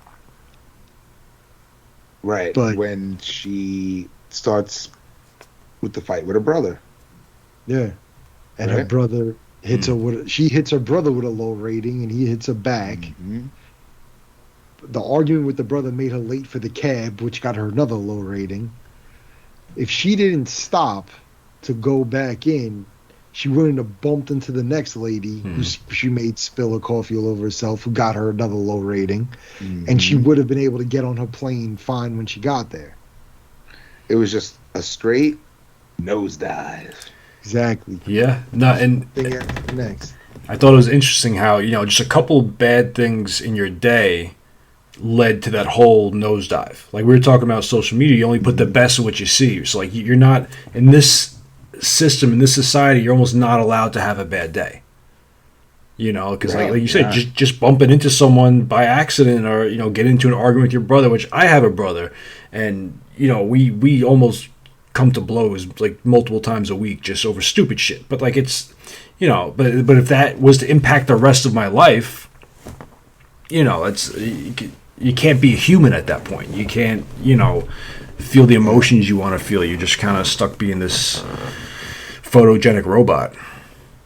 Yeah. Like you get the first taste of her, true rebellion with her brother, you know what I mean? And you know, we're all could be little spiteful pricks at times, you know. It's part of fucking human nature, you know. But acting out on them and keeping them internalized are two different things, you know. And she acts out, and karma comes back and shoots her back with a downfall, you know. Every time I open it, it keeps pushing to the bottom. I'm like, sorry. You know, she can't get on the plane because of the whole, you know, argument that happens in the airport and she goes to get a rent-a-car, and she could only, you know, they have the line for 4s or above, and she has to wait in line for, you know, because now she's a 3, and she gets there, and they have like they could give her the old model car. It's just, you know. Yeah. They still have the 2. Yeah, they still have like the iPhone, 2. Yeah. Right? And she keeps as she can't even exhibit her frustration. She keeps having to hold it back because she doesn't. And then she leaves, and the guy gives her a 3, and she goes back, a 3. It wasn't a meaningful interaction. Yeah. And it's like, no, I think he even gave her a 2. You have a 2, whatever it was, you know. But how many meaningful interactions do you have? You bump into people all day long. You at the grocery store, wherever. Every single one of those, because you're so desperate for them to reciprocate that 5, you just hit them all off with 5s, you know? Yeah. Does that guy's influence on your day that important that you got to give him 5 stars? In the grand scheme of things, no, but in this system, it does. You know, it's forced to be important. You know, and then Naomi is super rude to her on the phone multiple times when she finds, she's a nasty bitch. And it's like, all right, she never thinks to give Naomi a low rating after those interactions because she knows that Naomi, I mean, she wants to get there to get the ratings from the wedding, from all the high 4s. But would her hit on Naomi count against Naomi as much as Naomi's hit on her? If she would have hit Naomi with a 1 because Naomi got nasty on the phone, is it going to affect Naomi's score as much as if Naomi, a high 4, hit her? With her. And that just shows a class separation in general there. Yeah, absolutely. You know, when you mentioned the camera angles before, right, in that scene, in the speech, you know, later on, it's we find, you know, especially when the brother talks about it too, we find out that, you know, El Perfecto Naomi, like he says, looked down on her whole life. You know what I mean? Again, playing with the down nosedive angle play. But I mean, she takes a nosedive like we mentioned. We have the camera angles, but we also have the fact that we're all nosediving into phones. Right? Get it? Nosedive. Yeah. You know? Everybody's. So another, you know, context to the title. I mean, it's all relevant, you know, when it comes to this. Well, another thing I just wanted to point out real quick. You're talking about the class separation with Naomi and was it Lacey, right? When she's talking to her on the phone, when she's in the bikini, where is she looking? Her screen's up on the wall. She's looking up to Naomi, and Naomi's looking down on her. It's even another kind of level of, you know, separation, I guess. Hell yeah, absolutely. You know, and then as you find, as you know, as she's having a harder and harder time making it to this wedding, Naomi's getting madder and madder, and when, you know, her score keeps dropping lower and lower as she's having these, you know, awful interactions on the way, and Naomi hits her with the, you know, I only invited you to do this because it played well for me to have a low 4 at my wedding. You know what I mean? Mm-hmm. And it's like, you know, just to use somebody like that, it's disgusting. Right. Yeah, but is that much different what happens in our society nowadays? Or is that much different what she was trying to do also? I think she genuinely felt, oh wow, I can't believe this girl wants me to go and I can get bonuses off this. Yeah, she was looking at, but I think she, you know, she mentioned so many times in the thing, Naomi was like that. I think she was the unattainable girl. I could never be that. I want to be that. I'm kind of jealous of her, but I'm just happy that she's my friend.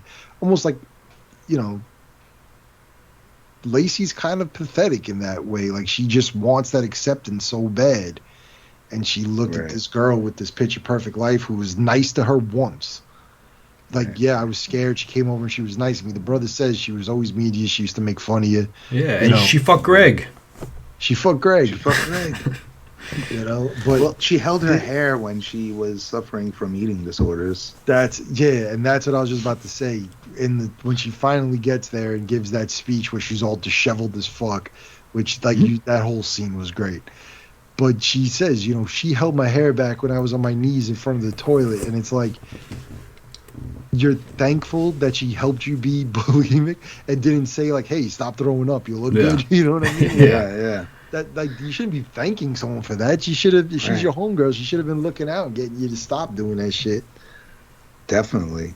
And you know, before we segue into the end of the episode, there's a couple of little shits I want to point out while we're here. So, what's it called? The taxi driver that takes her, right? You like see the guy more facial expressions. He's just sitting there like, you know, with a puss on, you know, he's just like, you know, clogging along in society, you know, another representation of another citizen and how those kind of service jobs, right? Because again, you know, we're seeing different kinds of service jobs, and what does he do? He dings her down, you know, because he just hears this like fake ass conversation going on. He's just like, but like, I bet that dude, he like goes home and like listens to vinyl, you know, like still like throws records on, but at the same time, he's still another cog in the wheel into society and is participating in it, you know? So it's like, it's inescapable.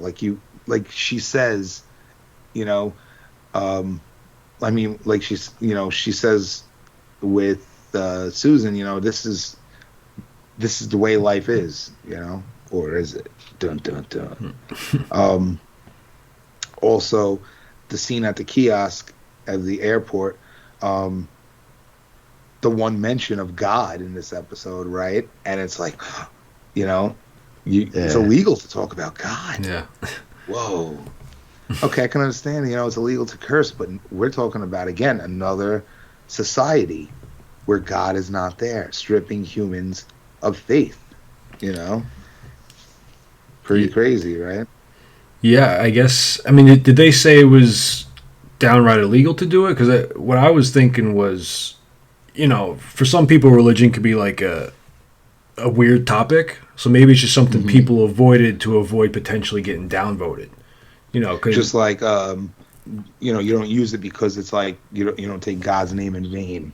Yeah. So the opposite, basically. It could be like that. Yeah, or even if like you're talking to someone who's Jewish and you're Muslim and you don't want to, you know, get into that maybe potential awkward conversation, you know, for whatever reason. Right. Like a lot of my students that are religious, they write G-D. They don't write God on the page. Really? Yeah. Huh. Yeah. That's crazy. So, yeah. No, I didn't think about it in that angle. It could be. It definitely could be. I'm thinking not, because there's no other sign of Christianity, religion in this society at all. You know what I mean? Uh-huh. And that gives people hope, you know? It gives people faith. They don't want them to have it. But again, it could be you don't take the Lord's name in vain. It could work that way too. Either way. Well, the girl, we don't get enough subtext to really, I guess, come to like a definitive answer on it. The airport chick. The airport. What she was in the USS Callister episode. Okay. Yeah, she says something at one point when what's her name curses. She's like, you know, swearing's prohibited or whatever. So it's like, is it just prohibited in the airport, or is in this society now, is it literally like you can't have any kind of outburst like that? You know what I mean? Like, you're not allowed. You have to maintain this perfection at all times. Yeah. The only other time I can remember her cursing is with her brother, really. In the you know, in the confines, in private, exactly. And then during the speech, she curses a bunch. Right. But by that point, she doesn't give a fuck at that point. She's just like, fuck it. Yeah. Also, other little things. Yeah, go for it. like at the point she wouldn't even have been able to get in to the venue for the wedding. You know, even before Naomi booted her. Mm-hmm. Yeah. Other little parts from that part of the episode, like when she's outside the rental car, you see like a couple with a crying baby, and it's like, in this society, it don't matter what's going down. Crying baby emergency, sorry, 4.2, not a 4.3, can't help you. You know, really cold. You know, there's no humanity and compassion left. There's none of those little bureaucratic little helps for people who really need it, right? You know, that image speaks volumes. Also, you know, that part with the iCruiser 2, she's like, they still have the 2? A small little comment on, like, updates when it comes to, like, iPhones and computers and iPads and shit. Yeah. But at the same time, we go into the car, and it's, like, stuck in the check settings, and I'm like, for all the... I can't help to think, but, like, for all the freaking accessibility of technology, whenever my freaking Amazon goes into like Espanol or whatever, I'm like going wild to try to get it back, man. Like, what the hell? You know? Yeah. Why? Getting back to the car real quick, I thought it was interesting how, like, you know, because her score was lower, she got a lesser product. They gave her the older car that didn't have the adapter and all that stuff, whereas, you know, if she was a 4.2, she probably would have got the brand new car right off the line. You know, kind of talk about the class again. A couple more little things from that part. Why Home Improvement? Why the hell? I forgot about that. Home Improvement. Out of every television show that's ever been made, you can put on that thing, why Home Improvement? It's a great question. Right? Yeah, I question these things, right? What a wackadoo. Maybe, hold on, stick with me here for a second. Maybe because in this world, everything is supposed to be perfect, whereas in Home Improvement, it's about building, making things better, improving things. Improvement. I don't know. I'm just spitballing here. Yeah. I mean, what I thought was like, you know, people should be working on home improvement, meaning themselves, their families, right? But then I also started thinking about like the relationship with Tim and Al, right? And then the relationship of her and Naomi. Like, Tim's a real dick to Al, but yet Al sticks around, man, and helps him out and does the right thing, you know? He's looking for fame. He wants to be the head of the TV show, and he's like Naomi. Yeah. Well, she's kind of like Al, you know? Yeah, that's definitely... I really hope that they had, like, the foresight for that to be the reason why it's in the fucking show. You know? But I mean, think about it, you know? Like, home is important. She should have been focusing on listen, if you're not going to have a relationship, continue your life with your brother, your family, the people who actually care about you, right? Improve that. Improve yourself, you know? Don't worry about all the bullshit out there. Improve on what matters. You know? I think, since you brought up her brother again, I think one of the reasons, like, the whole, like, you fucking sociopath, is because her brother he knows the real her. Mm-hmm. So when he has to sit there and watch her be this fucking phony, you know, trying to be perfect and talking to Nene on the phone and all that whole Nene Lele shit was just obnoxious as fuck. Like, but all the dialogue in this is almost, you know, other than the conversation with Susan in the truck, you know, all of it is obnoxious, like, you know, fucking day-to-day niceties kind of shit. Yeah. Yeah, that was the realest conversation of the whole episode, her and Susan. Absolutely. Most human, you know? The part where he calls her sociopath, like, I could not help but have to, like, do a little digging, because I'm like, you know, I like, every once in a while this always comes up. What the frick is the difference between sociopaths, psychopaths, right? All that kind of shit. But regardless, antisocial personality disorder, like, it uses mind games to control friends, family members, co-workers, and even strangers. Think about her, not just her, but think about the society more, and Naomi and all that, right? They may also be perceived as charismatic or charming, right? The DSM says someone with ASPD consistently shows a lack of regard for others' feelings or violations of people's rights, but a psychopath may be described as someone who's physically violent or put others in danger. So this society is both full of sociopaths and psychopaths. I mean, she does grab a knife and get violent at the end, right? So, all sociopaths and psychopaths have all these different kinds of signs and symptoms, including superficial relationships, attempting to control others with threats or aggression, using intelligence, charm, or charisma to manipulate others, lack of empathy for others, trouble with responsibilities such as a job, paying bills, etc., deceitfulness, callousness, revenge.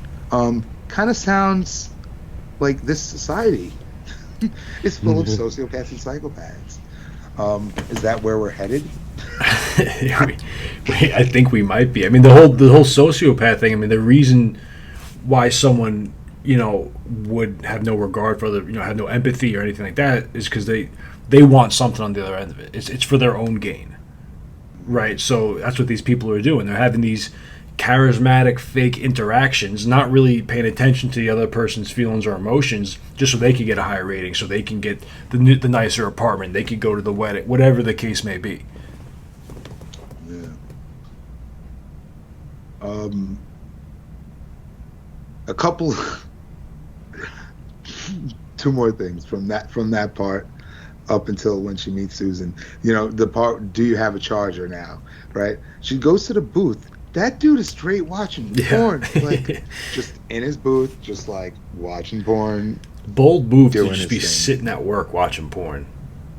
Oh man, dude, I just you can't help but look at the gender commentary in this episode. I thought he was gonna say, dude, I watch porn all the time, bro. What? I'm in class. I'm that guy that jerked off on Zoom. Yeah. Fucking. No, but, there's something off about that. You know what I mean? Like, there's something off. Like, do people do that? Just sit? I guess people definitely do that in society today. We see it on the news all the time, especially in Zoom. So, yeah, people do, I guess, watch porn at work. But, again, more, gender commentary. Like, look at the guys in this. Even, like, Ryan, he's a bro, Naomi's fiance, husband, right? Like at his wedding with his best man, they're like chest bumping, and grabbing each other's faces, like "I love you, bro." Yeah, bro. We have these depictions of masculinity, and then we have these depictions of femininity here, right? And the body image, sex, beauty, all that stuff.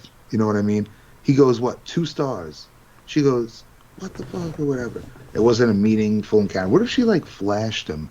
Oh, I bet he would have gave her 5 stars then, right? So like, how many people in that society are probably doing things like that?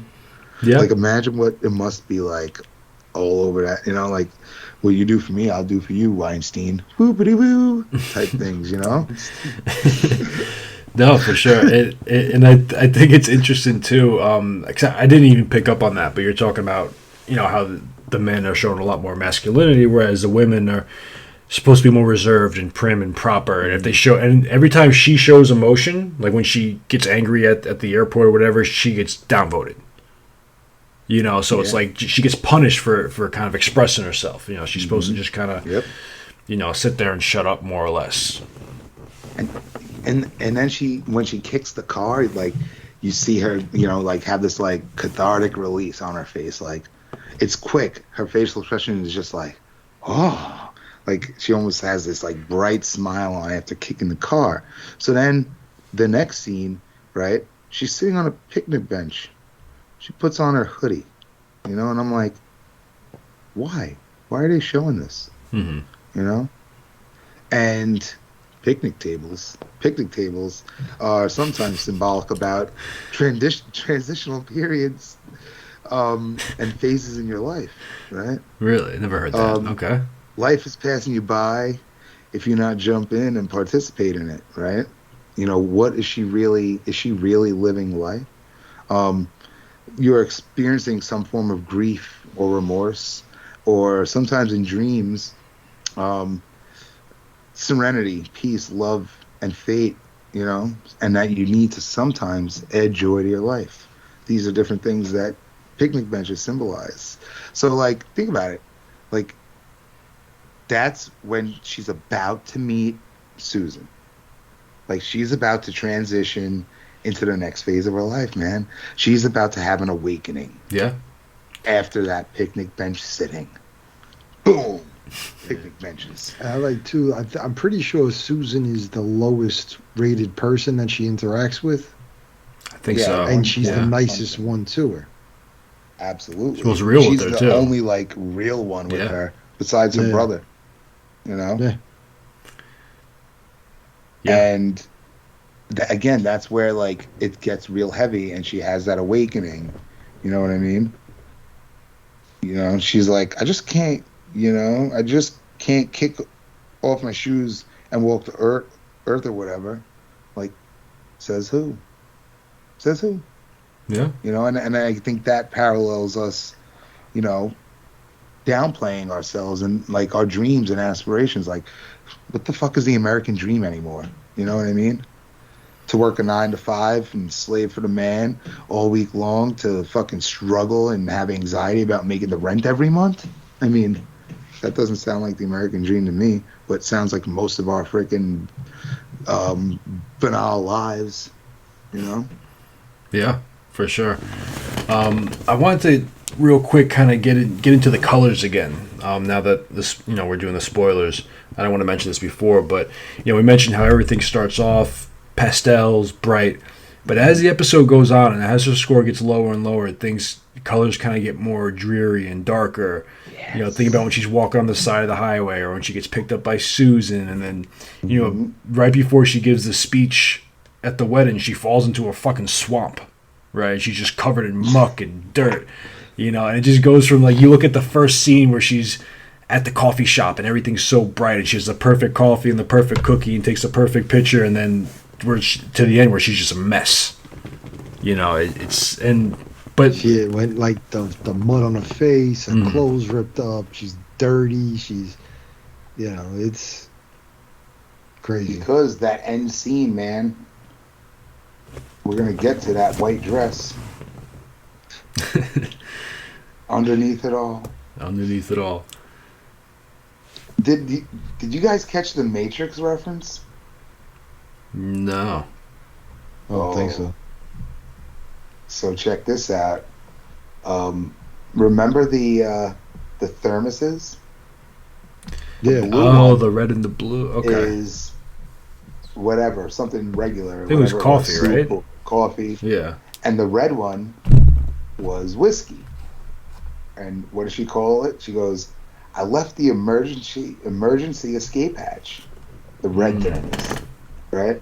The red pill and the blue pill refer to a choice between the willingness to learn a potentially unsettling or life-changing truth by taking the red pill, or remaining in contented ignorance with the blue pill. Well, she takes that fucking red pill and ain't gonna be ignorant anymore. You know what I mean? Wow, I didn't even never would have made that connection. Yeah. Flex on him. Flexing those literary muscles. So yeah, I'm assuming that was a Matrix reference. It makes sense because after she got it, I mean, like you're saying, her world kind of opened up. You know, after talking to Susan and seeing at that point, like, you know, seeing that you don't have to be. When she got kicked off of the bus for the space Sea show, of Tranquility. Sea of Tranquility. When she got booted off of that bus, at that point, she did not give a fuck. Oh, she did not give any fucks about anything anymore. On that day, she gave no fucks about Sea of Tranquility, which was so ironic because they weren't very tranquil fans, were they? They're pretty hostile from the start. Pretty hostile. Sea of hostility, right? You know, so I have a bunch of questions that I wanted to ask you guys. So like this, like my dad didn't want us to go, so he 1-starred me, you know? Like, So let me scroll up to this stuff. This is earlier questions. What about children in this society? We get nothing about kids. Yeah. I don't. Yeah. Do they have their own account? Do you maybe get it at a certain age? Once you know, get your bar mitzvah or something, you get a score. That's it. Zip it on in. Yeah. Nothing about children. Do your parents dictate the score you get? So that could be even more class stuff. Like, hey man, you just came out of the wrong nutsack and now you're stuck. Starting off life as a 1.3 or something because your dad was fucking whatever. Yeah. And then my other question is, who controls it all? Like, we don't really get... Jeff Bezos. Okay. Zuckerberg. Zucker Bezos. They're fucking cyborgs. Right? They team who up. Controls it all? They fucking meld together.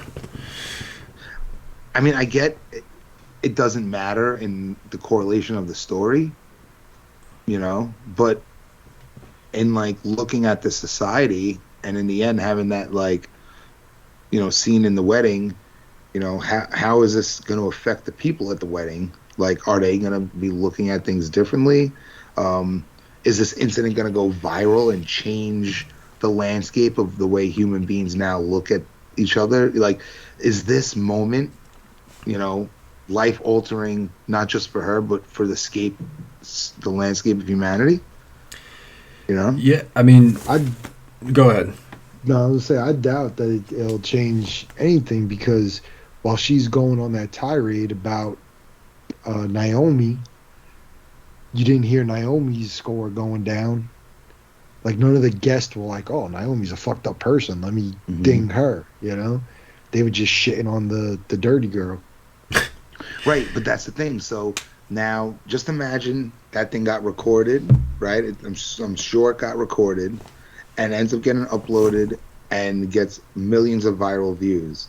They're going to see all these shallow 4.8ers, 5.0ers or whatever tearing down this girl. Are they going to now see this as, an act of goodwill or not? You know what I mean? I mean, not an act of goodwill. Are they going to add to the negativity of her, or is she going to be a martyr for the society? Well, I think it doesn't matter because even if they look at her as a martyr and they're like, oh, we're going to get revenge for poor Lacey who went through this, people of a lower standings, their ratings don't count as much as the higher standing people. Right. So if all the people from, the peers of Lacey in the beginning of the show, they could try to ding Naomi all they want, it's going to be a lot harder for them to affect her score than it would be for Naomi to affect theirs, which shows you more of the classism in it. Now, I wanted to kind of bring it full circle here and reference the Obsolete Man again. So, when he sets up himself to be killed, he wants to be televised, he wants everyone to see it, to put a message out there. So I'm not saying this is what happened in Nosedive, but potentially, like Joey was saying, if someone recorded it and posted it somewhere, the people at the party might not have been affected by it. But if someone saw that, if a lot of people saw that, if it went viral, that could maybe change the mentality of, people. Because someone might see her and be like, oh, I know her. She's not a bad person. She was a 4.2 yesterday or a couple days ago. What happened? Like, what? Right. Maybe get some thinking about the system. So maybe it could have been a turning point. I mean, it all depends on whether, it got the exposure that it needed, but that's kind of where my mind went with that. Right. I mean, is it something, and again, we don't get answers, and this is where I have like a couple little nitpicks, nothing crazy. Like, who the fuck just gives them this quad? Here, no problem, take my quad, baby. Yeah, that's a good point. Where everybody in that society is an asshole. Especially with such a low score. You just give this non-reputable person a quad. A small nitpick. And I try to, try to make sense. Not make sense, but, validate it. And here's my validation for it. What did I say? I can't find out. But basically, it was like, I remember seeing, it was a guy, but then when he pulls over, like, you see a woman walking also. Mm-hmm. So if they're a married couple and she tells them, I'm trying to just get to a wedding, maybe they felt some sort of human compassion and gave it to her. That's what I can, we talked about Wayne's World during our break, listeners. Maybe they did the Wayne's World too when, Tia Carrere was getting married to Christopher Walken, and he went to the wrong church, remember, across the street. But like, he took the car, the Cadillac, the guy, the fucking, not the Cadillac, the where's no roof? That car, no roof car. Convertible. Convertible, yes. Thank you. Hey, and you know what? Yeah. Maybe the wife was just like, this fucking guy's driving around his quad all day. I've been telling him to get rid of it for weeks now, and then like she finally had an excuse to like make him get rid of the quad. Maybe it was part of that. Fucking jerk off on his quad. Doesn't pay me any attention. Fucking bro on his quad. Goddamn bros.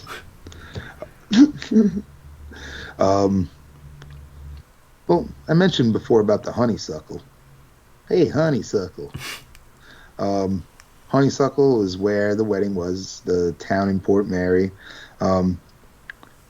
Honeysuckles represent. I had no idea. I had no idea what we were talking about when you kept saying honeysuckle. I didn't realize that was the name of the island, but now it all makes sense. Yeah, honeysuckles are a representation of devotion and love. They're a sign of sweetness and love, right? They were considered during Victorian times. It was considered a representation of a sweet disposition. And the flower itself is often associated with a lover's embrace due to its shape and the way the petals fall. But invasive honeysuckles can outcompete native plants for nutrients, air, sunlight, and moisture. They honeysuckle the life out of everything else. They're honeysuckling the life out of all the other people, these high 4.8s, 4.9s, right? The vines can ramble over the ground and climb up all over, right? Small trees and shrubs, like the people of that society, smothering them, cutting off their water supply, or stopping their free flow of sap in the process. The all-important sap.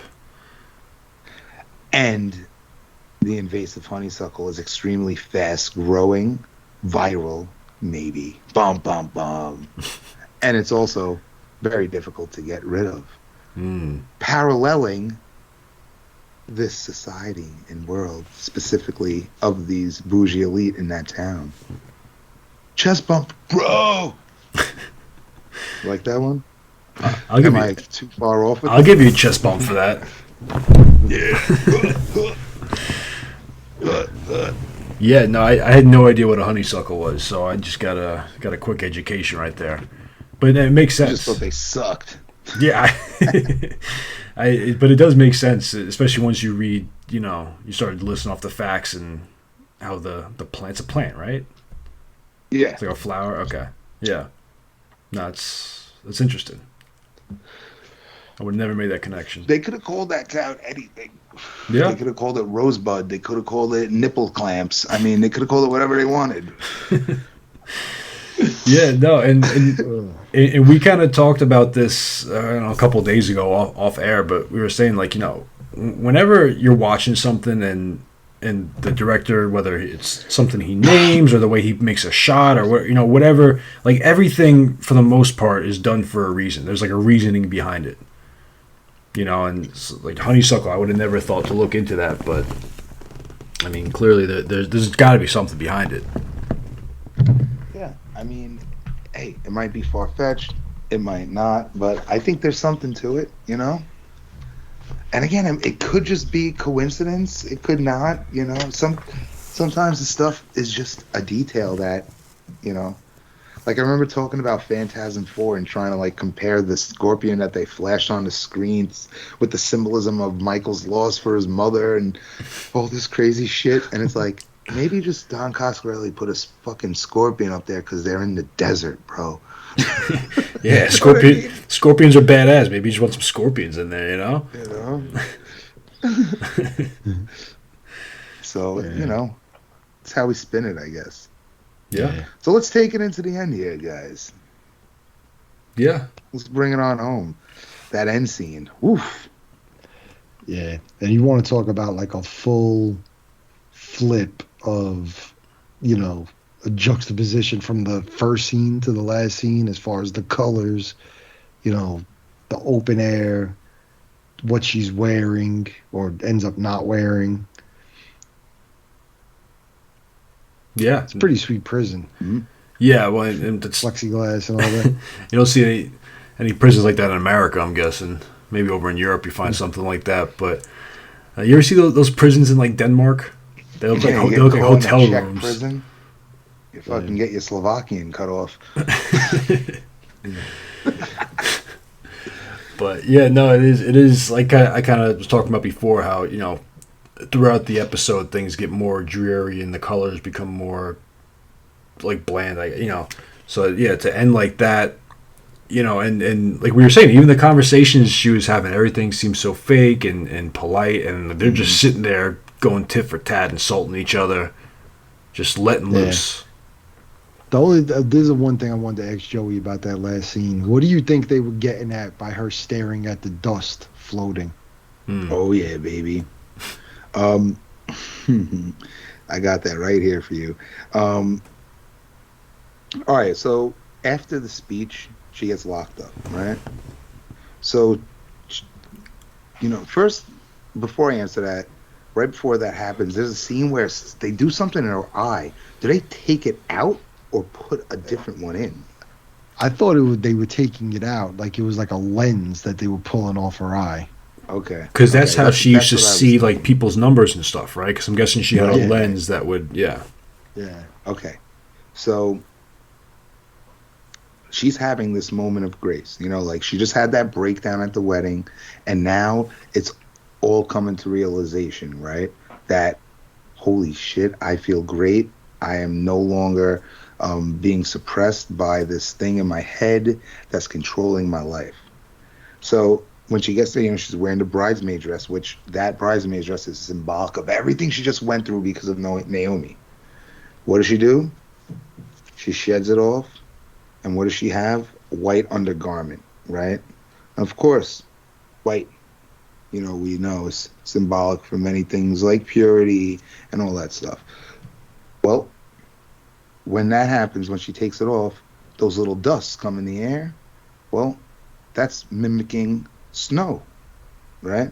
Those little dusts are like snow, which are also symbolic for purity, symbolic for innocence, and symbolic for the official, you know, think about it. When it snows, right? It's not cold out anymore usually. You know what I mean? It's like it's usually like cold. Yeah. It's usually cold.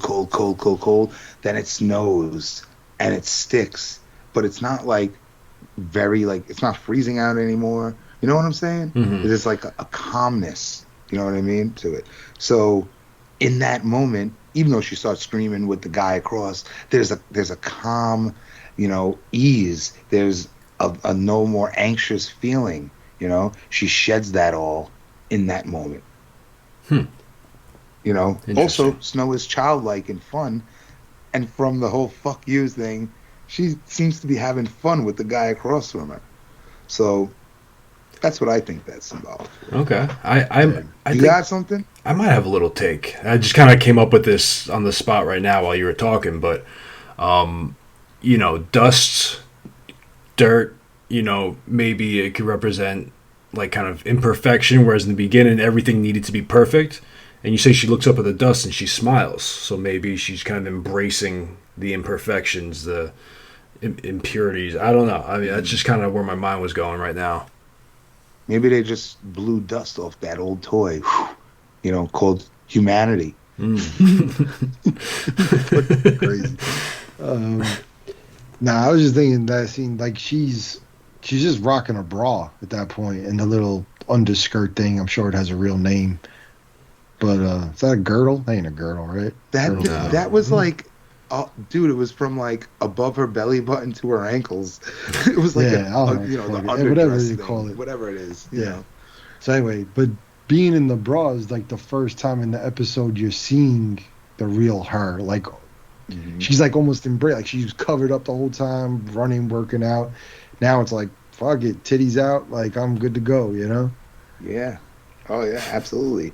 You know, and again, shedding all the shit that, the Fugazi cover-ups, right? Not just the literal physical ones, but the ones on the rating system, social media, whatever you want to call it. Like he says in the end, right? Don't wonder about me.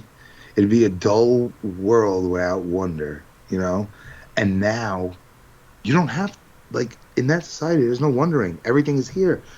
I'm showing you everything. You're knowing everything. You don't even need to fucking wonder who I am because you know me from social media. I mean, you really don't know them, obviously, but you do know them, quote unquote, right? Mm-hmm. And then the reality, though, is I don't give a shit about your world. I don't like your clothes. I don't like your looks. Fuck, I don't like your aura. Like, I just don't like you because that's my human nature. Like, aura's not a real fucking thing. It's a real thing, but it's not a real thing. People give off a vibe. There's people I've met within 5 minutes of knowing them. Like, I don't like this guy, you know? Like, everything that they've said is an actual tangible thing up until aura. You know what I mean? So it's like, now I just don't like you because I just fucking don't like you.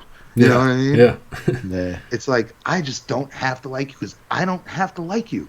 Because I choose not to like you. So go fuck you. The amount of fun that they're having while screaming, insults at each other. And it makes you kind of realize, like, they had to get in prison to be free. Mm-hmm. It's the only place in a society where they could just say what they want and do what they want. Like, other than, like they had to get locked up to be free. Other than their home improvement. Inside their home improvement. And the episode ends with, fuck you for Christmas. Fuck you. Right? Yeah. Why fuck you for Christmas? Fuck you is the gift. They just got their Christmas gift. Fuck you. Right? Freedom of speech, freedom of it all. Get that guy fucking a graduation cap. Howdy ho, neighbor. I'm Tim the Two-Man Taylor. Alright. I'm going to do a quick skim of my notes, see if there's anything else I want to bring up, and then we can just wrap it on up, folks. Oh, that's insightful. Yeah. What do you think? What do you think here about this episode? Where's the other one? What are the actual... That's another thing, another little quip. What were the actual rules of the society? We got a little here and there. If you're low, do you automatically go to jail? What are the... we get little... little bits and pieces. Obviously, she goes in from grabbing a knife and the vulgarities. But, we don't really get enough of what life is like for the lower numbers, We really only see the porno guy who had like it wasn't high, but it wasn't that low, and then Susan, who's the 1.4 or whatever. So I would have liked to see more of the vagrants and vagabonds of this society, so to speak, just to have that juxtaposition. Because we see plenty of the bougers, right? Mm-hmm.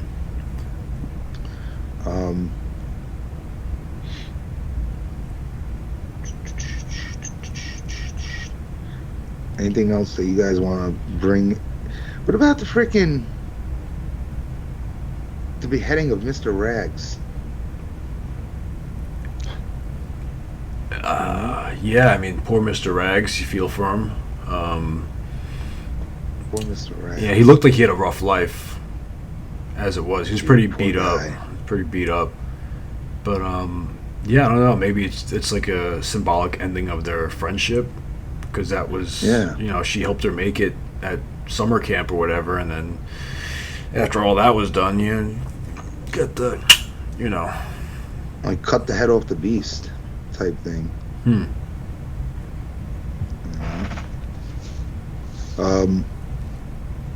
Yeah, I don't know. Oh, look at this. It reminded me of old websites like hotornot.com and ratemytits.com. Remember those like websites back in the day? And you would rate, that's what you did, you rate them. And just think about, like, dude, everything is based on ratings. The freaking Uber Eats guy that, you know, rates you and you rate him or her. I read you it. know Bryce Dallas Harper and the chick Howard and the chick that played Naomi did like a little experiment and went and checked their like Uber ratings on what they got, and Bryce actually was like 0.2 higher than the other girl. But I think the episode does show a lot of like the fakeness of social media, the obsession that could come with portraying this picture perfect life. Like, I know a girl, and honestly, this girl is probably like, you know, top 3 most attractive people alive, and in real life. And I mean, she has filters on everything, and she told me to the point where it's like, if I post something I don't have like a filter on it, like, I don't feel like that's me. And it's like, bro, like, people would kill to look like you. And you got a filter that makes your arms skinnier, you know, like fucking psycho shit. Yeah, I've been known to follow a few Instagram models here and there, and a lot of times you'll see them. They'll be posting like consistently, and then like they'll kind of disappear for a couple months, and then like they'll make a post, be like, "Hey, sorry, I've been dealing with anxiety and this and that," and it's like, you see these pictures of these girls that look gorgeous online and look like they have this perfect life, but then whatever the comments or whatever it may be, just they can't handle it, and they have like almost like a mental breakdown in a sense. Well, it's an addiction, right? Just like, every other vice that you consume, it's gonna fucking destroy you. You know what I mean? Yeah. But like, we can't get it. Like, people, like we've known for generations, smoking is bad, but fucking people love it, love their cigarettes. You know what I mean? Detriment to your fucking health, but we love it. Yeah. We're all aware of the dangers, and I think we're all aware of the dangers of social media, but I don't think we are, because when I talk to my students and they totally don't know anything, I'm like, oh boy. I think we're just seeing the tip of the iceberg now. I don't think we're realizing how actually like bad it is for us. I mean, because I was going to say the way these apps are designed, like if you get a notification, like it makes a sound that's supposed to release like a little hit of dopamine in your brain, and you see the little number pop up. Ooh, notification. Let me check that. Like it gets you addicted to it. How many times have you ever like had your phone in your pocket and you think you feel vibration, you go to check and it's nothing? Yep. Like it's got us. It's got us addicted. Like we're just we're sucked into this world. Oh yeah, absolutely. Years ago, like, it was like my wife would be like, grab my phone, and it's just this feeling of like, you got my phone, you know? Like, to the point she was like, what the fuck? And I'm like, I'm not doing any, like, you could look through my whole phone, like, what the fuck? It's just this, bro, it's like another appendage. You know what I mean? That's what I was about to say. It's become an extension of you. I saw a thing that they said that the average person's phone is never less than 3 feet away from them, more than 3 feet away from them. And I mean, what's next? Like Elon Musk talking about Neuralink, like when it's built into your fucking head, like that's the next step, is to start moving us into some weird like cyborg fucking, reality, and that's fucking creepy, bro. I don't want to read a motherfucker's thoughts. What if that shit start No. failing and I start reading thoughts of yours that I don't want to read? You know what I mean? New episode. Think of about Black like just. Mirror. Yeah, I have an idea. I don't know if I sent it to you or not, but we'll talk about it another time. But you think a lot of thoughts pass through people's minds that you don't say out loud because you're not a fucking disgusting animal, but you never know, I have What thoughts. if every thought you had was just projected? That wouldn't onto be a good. fucking- Oh God. Into the world, I have You thoughts wouldn't that like me. pop into my head sometime that after I think about it, I'm like, that was terrible. I could never let that out of my head.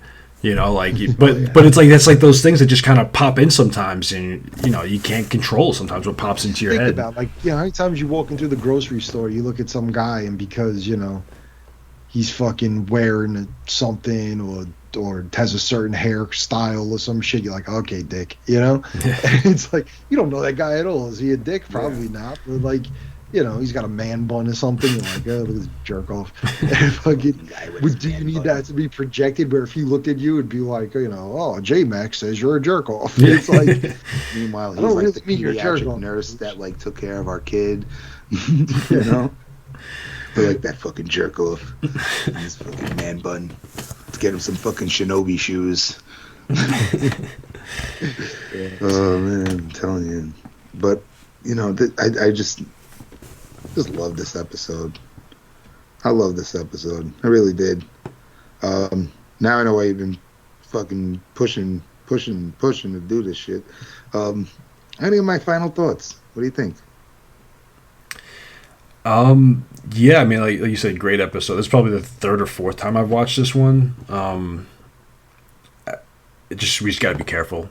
We just can't let it get to that. You're talking are we all sociopaths? Maybe not yet, but if we keep going down the path we're going down, maybe we'll end up like this. Who knows? But yeah, I mean, I don't know. Just let people be people.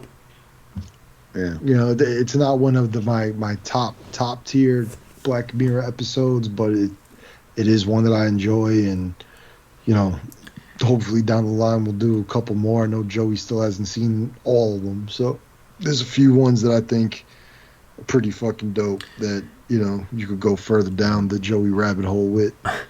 I think out of all the Black Mirror episodes, this is one of the ones that's the closest to happening, or not too off in the distant future. Like some of them you'd be like, okay, that's a little down the line, or it might be a little bit outlandish, but this is one that I could definitely see happening, and it's close to happening. Absolutely. Yeah, I go to pick up my kid every day, and what is it? You know how everybody's staring down in their phones in this episode? Same thing at pickup. Everybody's looking down at their phones. That's it. Yeah. They're looking into the Black Mirror. Absolutely. Yeah. But, the episode tackles so many different themes. Materialism, consumerism, superficiality, instant gratification, fate versus free will, the hero's journey, mental health, behaviorism, gender roles, body image, social approval, and goddamn hitting rock bottom, among other themes that I'm sure I didn't say. But did you have that written down, or did you just fucking freestyle all of that? I had it written down. I'm not that good. Jesus Christ. I'm not that good. Yeah, it's just like a paragraph of themes. And, I mean, dude, let's be real. Social media, it causes people to exaggerate their behavior. We're seeing this happen in real life. The kids who are, in front of the screens now that are 5, 6, 7, 10 years old, in 10 years, they're going to be little asshole adults, that don't have those social skills, They're just going to know about followers and Instagram influencers and all that shit. And aside for those themes and the content, I mean, I thought the way the episode is done, I almost said the film, because it does feel like a film in many ways, right? The score, done phenomenally, right? Like that end scene, when the inspirational music comes on and she's fucking running around in circles with the knife, I'm like so emotional, yet I'm fucking laughing. Dude, they did a great job, man, to invoke the viewer's emotions, especially because, with this character, like, you're not happy about what she's doing. Like, you want her to succeed on her journey. She is the hero, but it's kind of for shitty reason, Yeah. And lastly, it feels like almost like one bad dream, one bad dream. It's very dreamlike. Like, her tracksuit, like, just looks like some futuristic shit. It's very dreamlike. A lot of Black Mirror stuff is dreamlike, but I think because of the way it plays with the brightness, the darkness, the pastels, the darker tones, and it, plays with the comedic and serious elements at the same time with that score, it's just like the perfect storm of an episode. I mean, very unique next to the other episodes I've seen. So, again, specifically stylistically, where like USS McAllister was like almost like a comic book kind of action movie type thing, White Bear, the other one's almost like serial thrillers, right? So again, high recommend if you haven't seen it.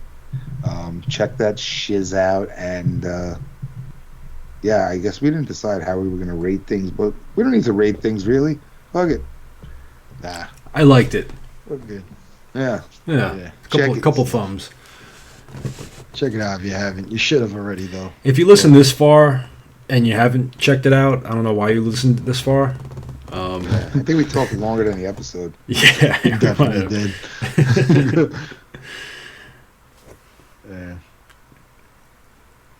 Yeah. All right. Well, I think that's it, boys. That's time to wrap it up. We got any final thoughts on anything? Doesn't have to be Black Mirror related. Just no. Nah, man. Just pumped to be back. You know, hopping on the call with you fellas. Yeah, absolutely. We're gonna be trying to do bi-weekly every 2 weeks, so keep an eye out for that. We're also gonna have a website up and running soon enough. We're trying to do some little blog pieces or maybe little things on the side to kind of give you some more content along the way. None of that's really finalized yet, so once we know more, we'll let you guys know. Absolutely. Do we have Instagram set up? Yeah, you can find the bomb. It's if you already followed me and Joey's other show, it's the same page, just repurposed again for the 6 millionth time. I don't know, we'll see how it goes. You might have to actually make a new one depending on how all the other social media stuff works with the stuff we got going on. So okay, at the moment it's there. We'll figure it out. Yeah, we'll get back to you guys. But thanks for joining us, and we will see you next time. Yes, sir.